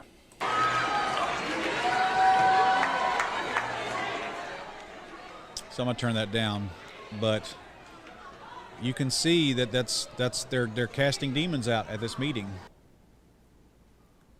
We need revival. Is that a demon? Was that a demon? I'm checking with the Hive. I don't think it was. If you guys think it was a demon, tell me. Oh, not a Q&A. I need to start a poll. Damn it.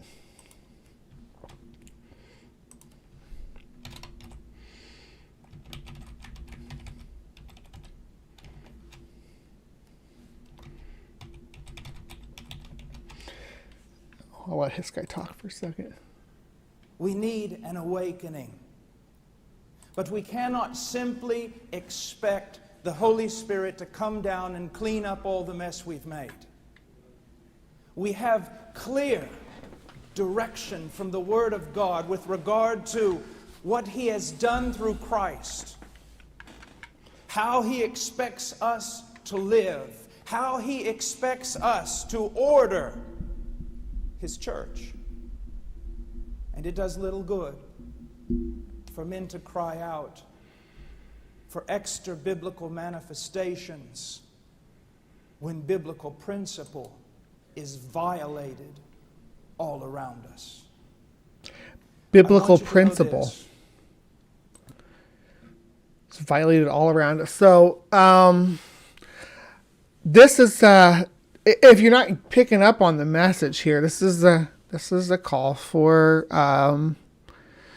yeah, that they needed to take back the system for Jesus, right? That they need to, it's culture war stuff, but it's also it's also the divine right argument. You know what I mean? Like with Christianity, their whole thing is just keeping Israel around until Jesus comes back. Just making sure Israel is sustained until Jesus comes back. That should be the bottom line for what their drive is. And they need to keep things until then they're going to follow Jesus' teachings and blah, blah, blah, and try to turn the whole world to Jesus. And once that happens, I don't think that's ever going to happen, obviously. I think Christianity is on the decline. Islam is on the rise. Atheism is on the rise. Catholicism, of all the branches, is on the greatest decline, I think. And there's for obvious reasons, right? But the evangelical movement doesn't appeal to a lot of young people because it's so archaic and dated in their belief system, because they don't think about the evangelical movement comes tethered with things like like young earth creationists. And I'm not saying all evangelicals are young earth creationists, but it does come with that sort of baggage where there's a lot of science denialism that you're required to do, that you're required to engross yourself in. It makes you kind of, I shouldn't say it makes you, it can lead to bigotry towards, especially towards the queer community, towards the queer demographic, if you follow the doctrine word for word, which is what they want. And they want their doctrine to be law. It is Christian nationalism. Yes, Rank. Yes, Christian nationalism at its core. There is little need for the devil and evil men to oppose a man praying for revival, unless he is also laboring for reformation. So there is a problem with it if you have people in your audience that are having seizures and medical. Oh, hydrate. Thank you, BugBot.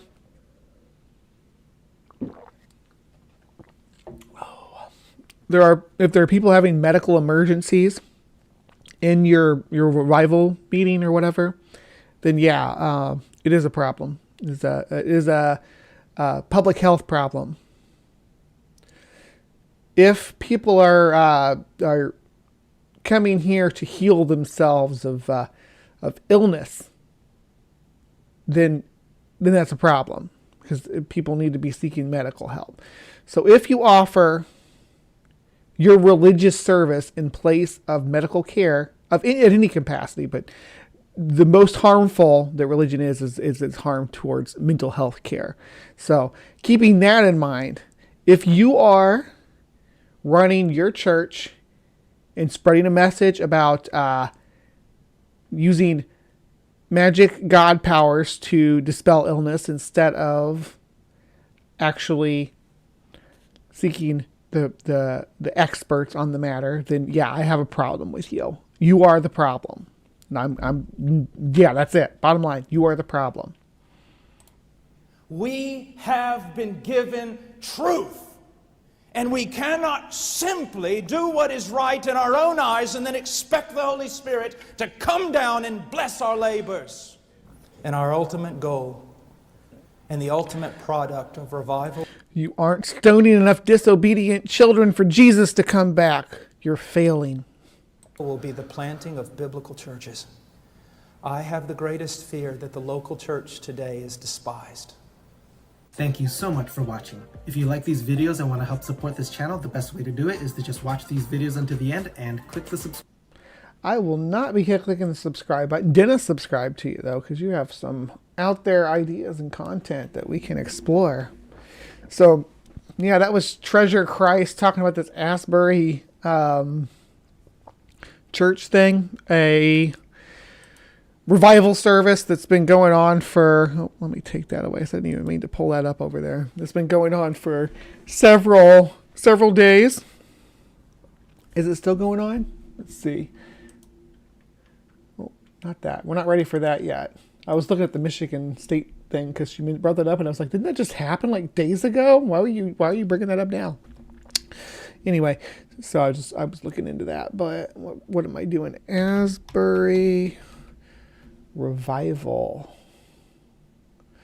Let's see. Is it still ongoing? CNN's covering it now. That's 8 hours ago. 20 hours ago.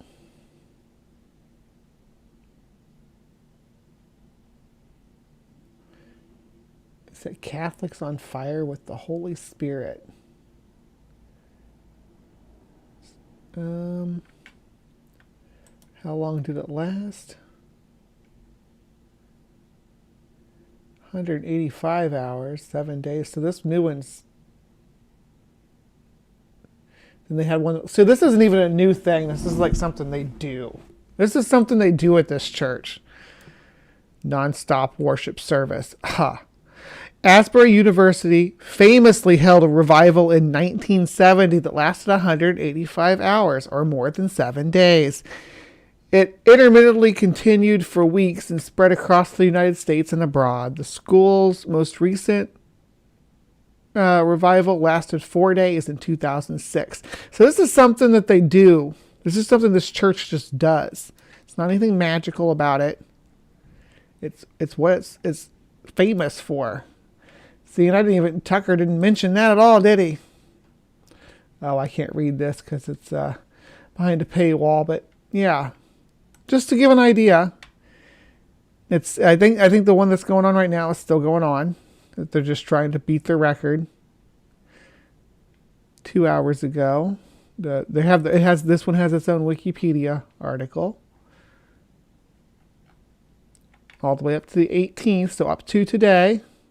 Oral Robert University goes into the second day of nonstop worship and prayer after previous night and all campus worship night never ended as scheduled, and it went into the following morning and is ongoing.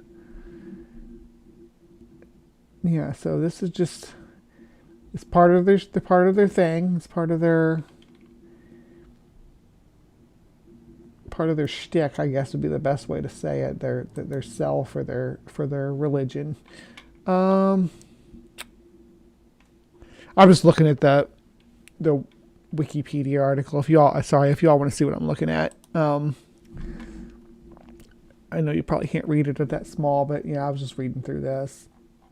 So it's got dates all the way up to today's date for it. So they broke their record because yesterday was day 7. So yeah, they win. They win the it's been longer than that, from the 8th. So day 7, I thought it was starting on the 11th. Yeah. So they already trounced that record if it's still going. So anyway, thank you so much for joining me for Creation Watch this evening. And I hope that you will all return Friday night for Cryptic Corner at 8 p.m. And please remember to be kind and take care, and we will see you next time. As far as that goes, all right, and for people watching live from the Hive, give me just a minute here, and we are going to be moving right along to some HiveScience right after this next intermission. I'm going to see if I can't get my camera to make me less blurry.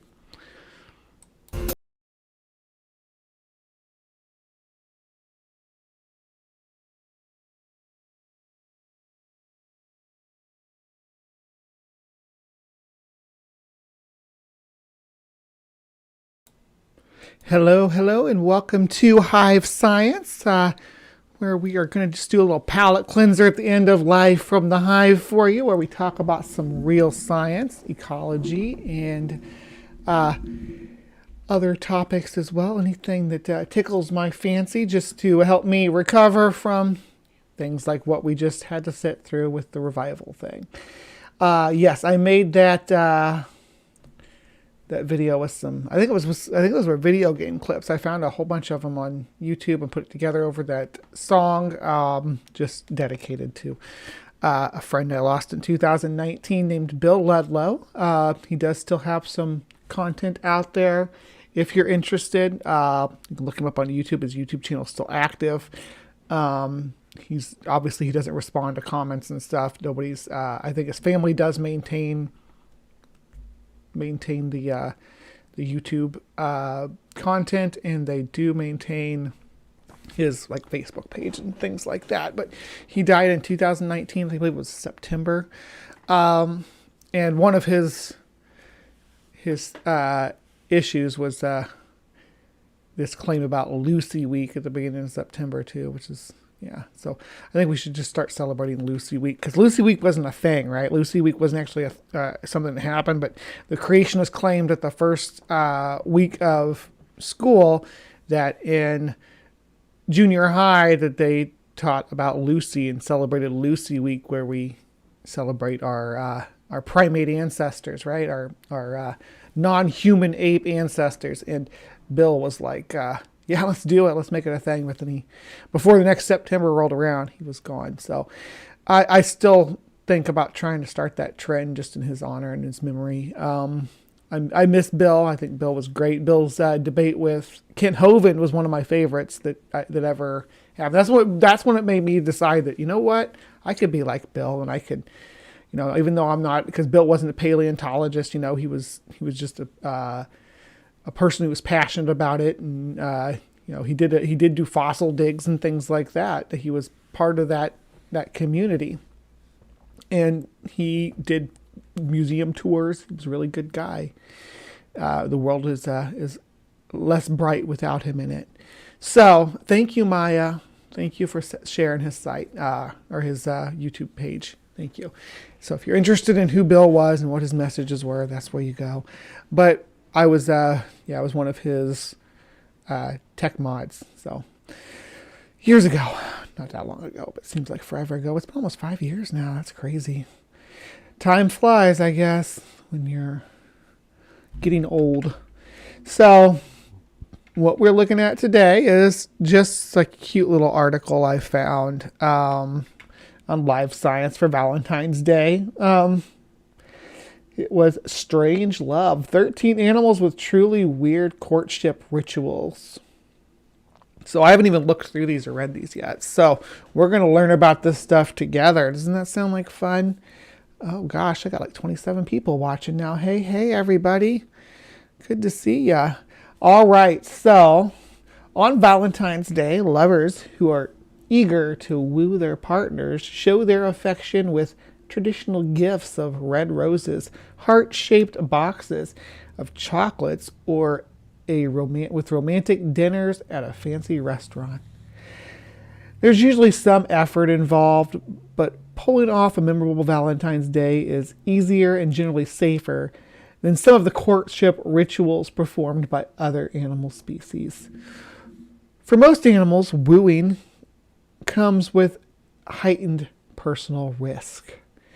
A male's showy displays, while attracting a female's attention, could attract nearby predators.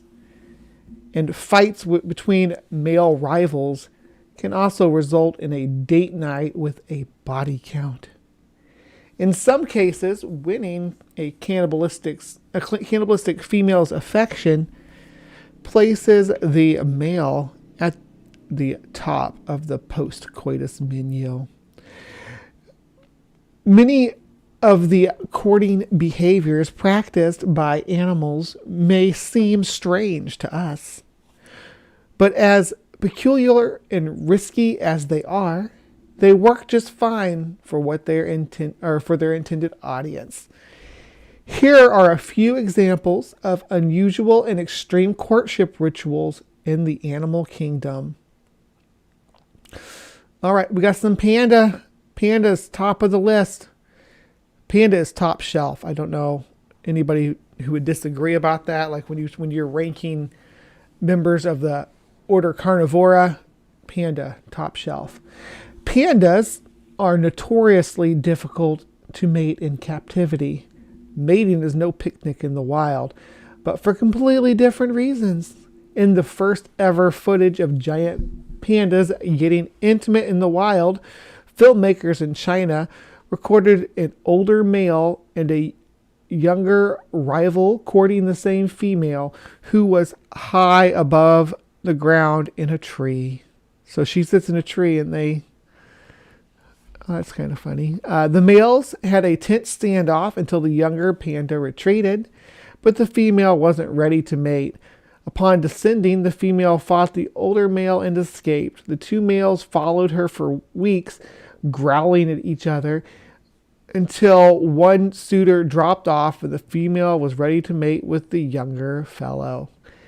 It's possible that this prolonged male rivalry, including female hostage taking, triggered the female's ovulation. So maybe that's why these black and white bears are so hard to breed in captivity, where male competition is non-existent. According to the 2020 program, pandas born in the wild will debut the footage. So yeah, we're going to see that interaction on this thing. Yeah, so like I said, we're not going to. It came out in 2020, so it's already been out. All right, next we're going to talk about giraffes, and this is Kit Hovind got really excited about this one. Male giraffes have to taste a lot of pee before they can do the deed. That's because the only way male bulls can tell if female cows are fertile is to determine if specific pheromones are present in her urine.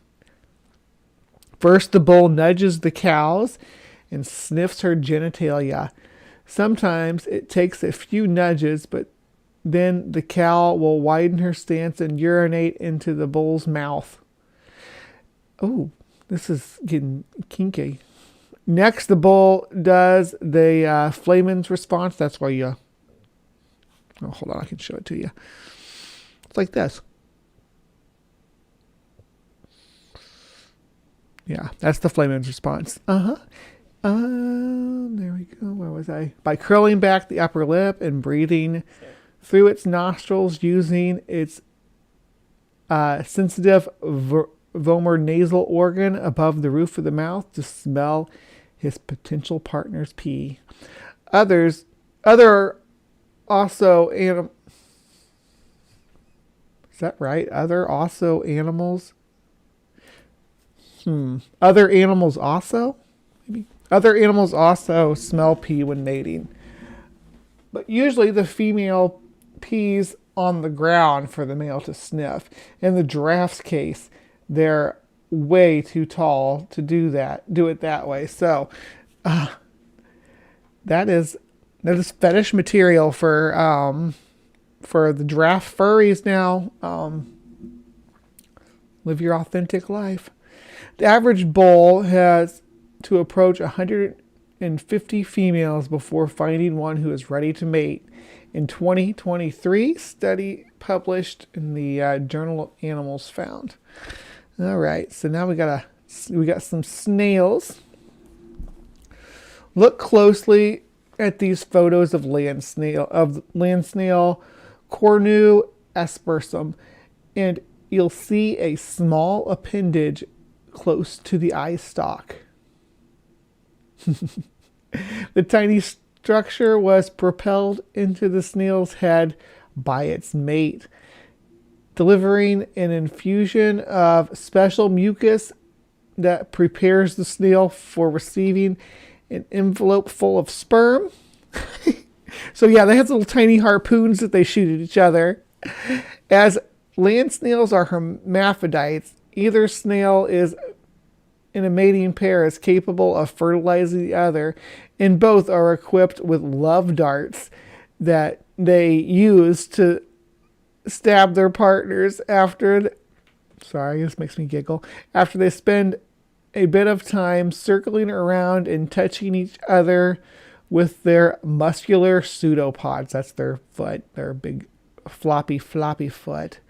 Some snail species shoot single darts, others shoot multiple darts, and others use a single dart with a to repeatedly jab their mate for close to an hour, according to the 2006 study published in the Journal of American Naturalists. So they sit there and stab each other until she's receptive. I'm going to stab you, or till I say she, till they. I guess all snails are hermaphroditic. So, could you imagine though if humans followed these different behaviors?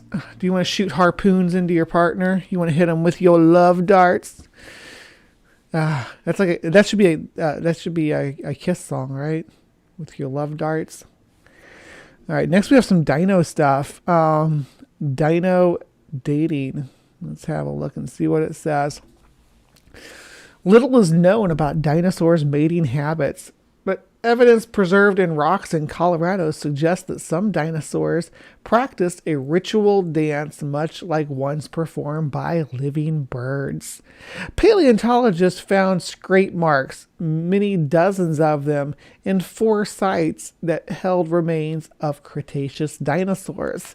In a 2016 study published in the journal Nature Scientific Report, researchers explained that they saw distinct similarities between these scratches in the rocks and the so-called nest scrapes created by certain types of male birds as part of their courtship display. Male birds across a number of ground nesting species, including sage grouse, puffins, and various shorebirds, scrape the ground in front of a female as if to demonstrate how good they would be at building a nest. They make dozens or even hundreds of scratches at a time, and usually accompany scraping with strutting, puffing themselves up, and fanning their tails. So this is inferred behavior with dinosaurs, but we definitely know that that the ground nesting birds do this. All right, here we go. Here's one of Bree's favorite creatures that roam this beautiful green and blue ball. The black widow. See how much bigger she is than him? Look at that abdomen. Look at his little abdomen. He's got some pretty cool patterns on him, though. Black widows, Latrodectus. And I'm going to leave it there. I don't know why they specified which species, because black widows are a genus, not a species. Black widow females are about twice as large as males, so the smaller suitors have to take some precautions when approaching a female's web, lest they be mistaken for prey and eaten before mating even gets underway. Males stay safe by announcing their presence to the female by vigorous rump shaking. That is also how I do it. So I am emulating the male black widow spider when I didn't even notice it. Did you know that when you shake it, baby, that you are performing a similar mating ritual to a male black widow spider? Maybe that's why his butt's so colorful. Look at that. He's like, look at my pretty butt. You don't want to eat me? I'm so pretty. Don't you want your babies to have my pretty butt?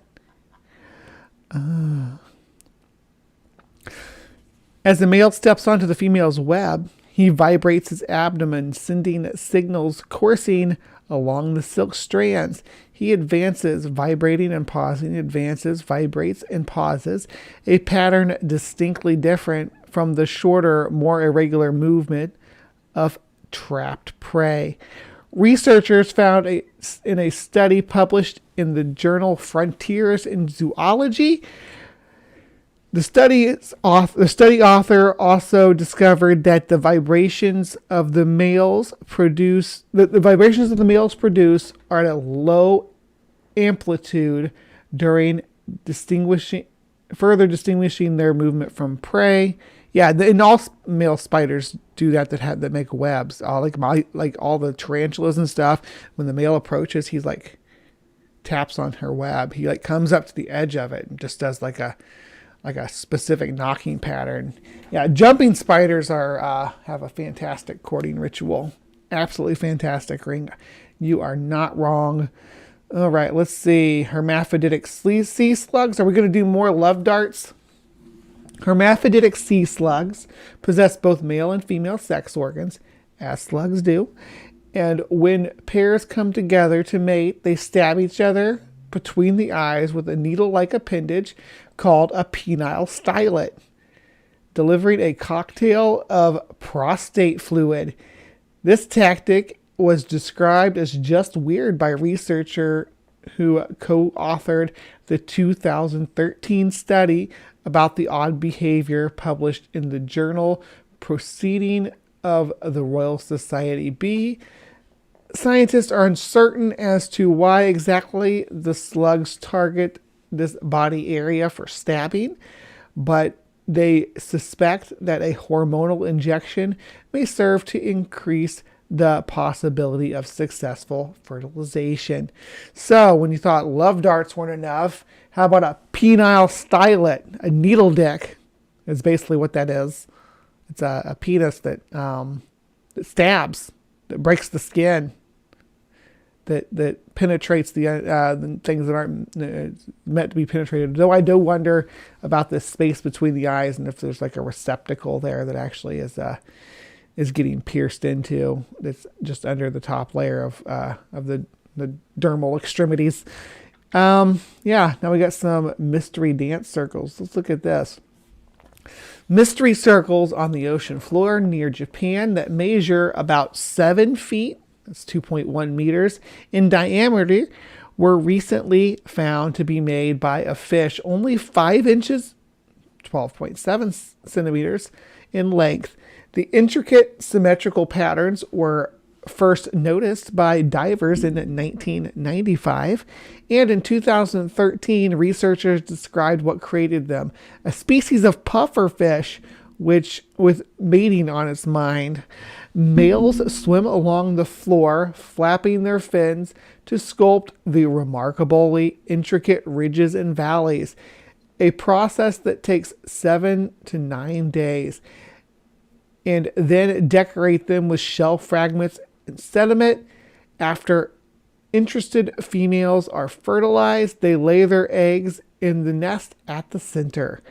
Though the structures are beautiful, scientists wrote in 2013 that the lines and shapes carved by the pufferfish serve to channel sediment particles and likely don't serve any aesthetic purpose.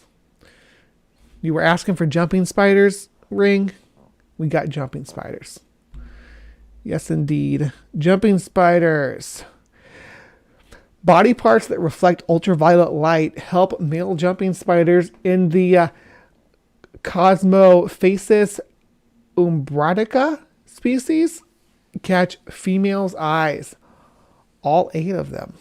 Males lure the female spiders by striking poses that display these glowing patches prominently. However, female C. umbratica spiders have glowing tricks up their own, possessing palps, a pair of appendages near their head that fluoresce green and ultraviolet light, which they use to attract the males. So they have ultraviolet pedipalps too. Both males and female spiders rely on these signals to tell who is in a mating mood, scientists discovered in 2007, study published in the Journal of Science. When ultraviolet light was blocked and the spiders didn't glow, they lost interest in mating, the researchers found. So they do require ultraviolet light to be present in the environment in order to mate. That's interesting because they have to have that visual cue. In one species of hummingbird, the marvelous spatule-tail, which is Lodogensia mirabilis, males attract females by whipping their lengthy tail back and forth, and those tails are impressive. 2 of the 4 feathers measure about 6 inches, 15 centimeters in length, about twice as long as the bird's body, and are tipped with shiny iridescent paddles, which the male whirl feverishly at likely mates. So that sounds a lot like a peacock, except for with just a couple of feathers. And instead of it being a fan, they have to wave them around like a flag. Yeah. Bower birds, they build these things. Look at this. This is creepy. It's all the bones too. Look at the bones. Bower birds are known for building elaborate structures to attract females' interest, even decorating their bowers with an array of colored objects that appear to be selected and displayed for the aesthetic appeal. Yeah. But there's more to their arrangements than meets the eye. Researchers discovered that male bowerbirds construct their bachelor pads in such a way that when the male bird stands in front of it, he appears larger and even more imposing to the female viewing him from outside. And the birds have created the most successful illusion where the most popular with the females and the most likely to mate with them, scientists wrote in a 2012 study published in the journal Proceeding of National Academy of Sciences. Mice have mating rituals. Who knew? I thought they just did it and did it and did it some more. Male mice seeking to impress a mate sing unique high-pitched songs vocalized in an ultrasonic range. Oh, interesting. They produce these whistling sounds, which differ greatly from normal communication, by creating a type of feedback loop of airflow in the windpipe and larynx, according to a 2016 study published in the journal Current Biology. Scientists discovered the mechanism by shooting high-speed videos of the mice's larynx as they vocalize. so awkward to read the word mices. Capturing 100,000 frames per second. Impressive though this technique may be, female mice are picky about which song they like. They prefer tunes that differ from those sung by their relatives, according to an early published in. Why do they keep writing it like that? According to an early published, shouldn't it be an early article published or early report published, February 2014 in the journal PLOS 1. Male red-cheeked cordon bleu songbird. Okay.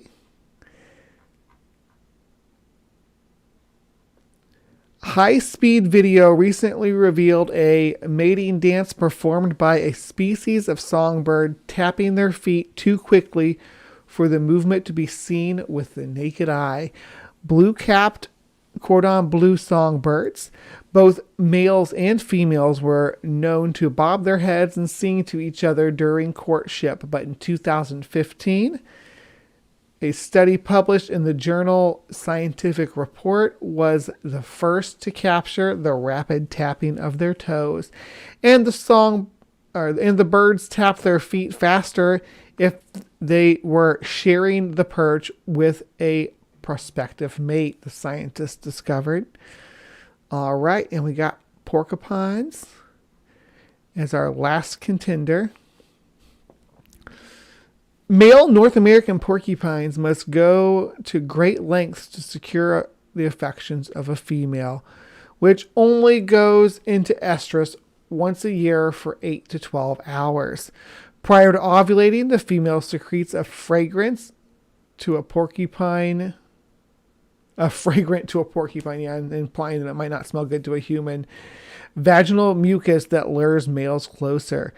The lucky male that finds her and manages to chase away any rivals stimulates ovulation by drenching her in an explosive jet of urine described as a high-speed projectile by porcupine expert Aldous Rose, author of the North American Porcupine, Comstock Publishing Associates, 2009, and Porcupine, Animal Answer Guide, Johns Hopkins University Press, 2012. So porcupines are also into golden showers. So that's a thing I didn't know before. And this was written by editor Mindy Weisberger.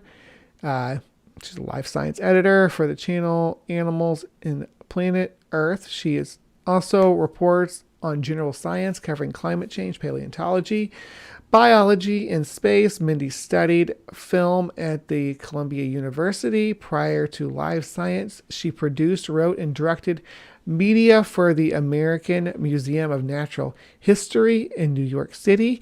Her video about dinosaurs, astrophysics, biodiversity, and evolution appear in the museum and science centers worldwide, earning awards such as the Sign Golden Eagle and the Communicator Award of Excellence. Her writing has also appeared in Scientific American, The Washington Post, and How That Works magazine. All right, with contribution from Laura Gagel, editor. Okay, so that's who this came from. All right, and it's always the shocking facts list and stuff that that are supposed to catch your eye. That one wasn't too bad. It seemed like it was really quickly edited and put together, though. I don't feel like it was gone back over again, because there's a lot of typos and stuff in that, which you usually don't get with a live science article. I'm not judging or anything. I make typos all the time. I make typos on government documents sometimes. So who am I to judge? Just maybe go back over it with a fine-tooth comb.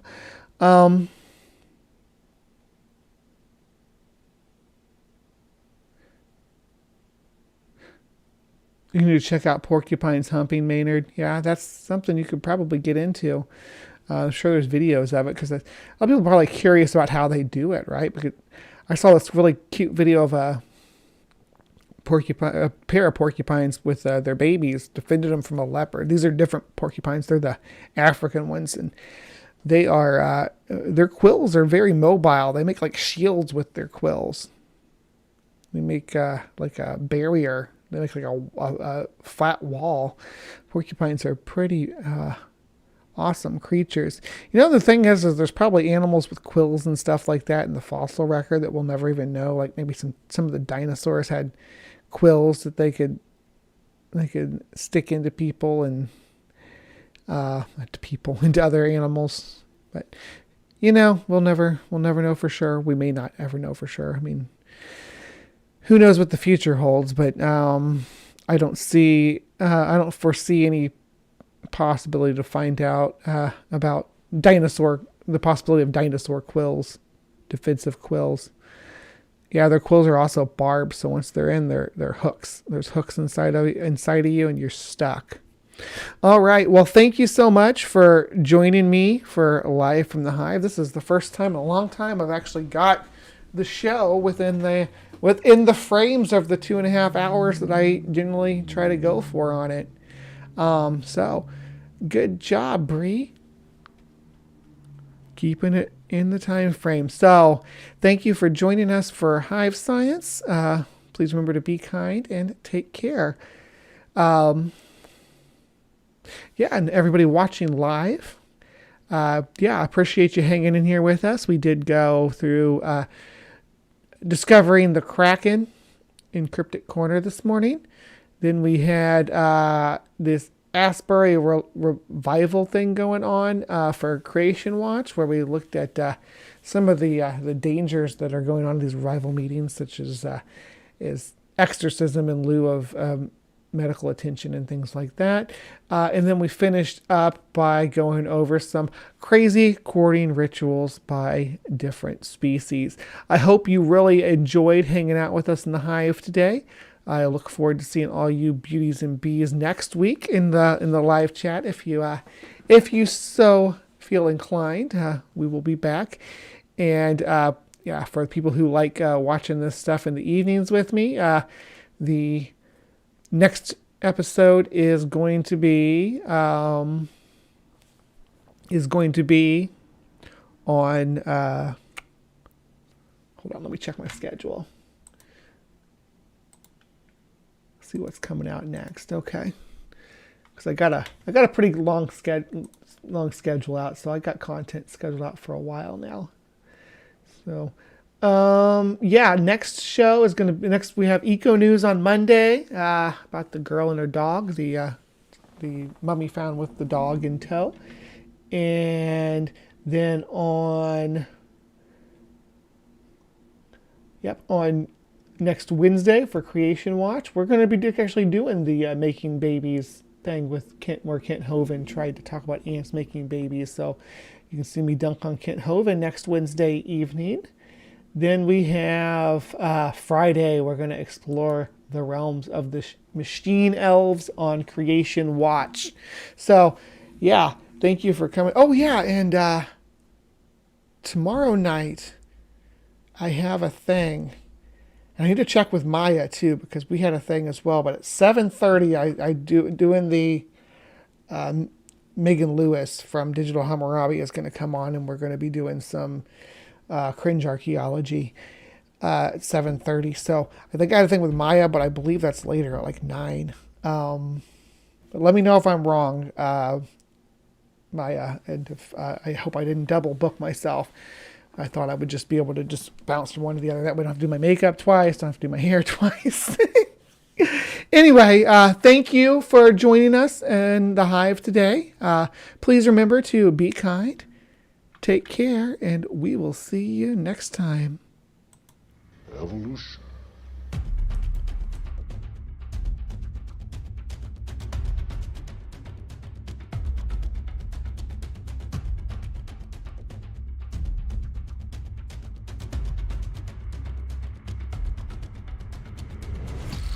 Evolution. Evolution.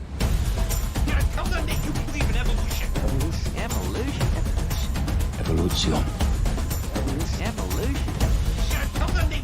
evolution. Evolution.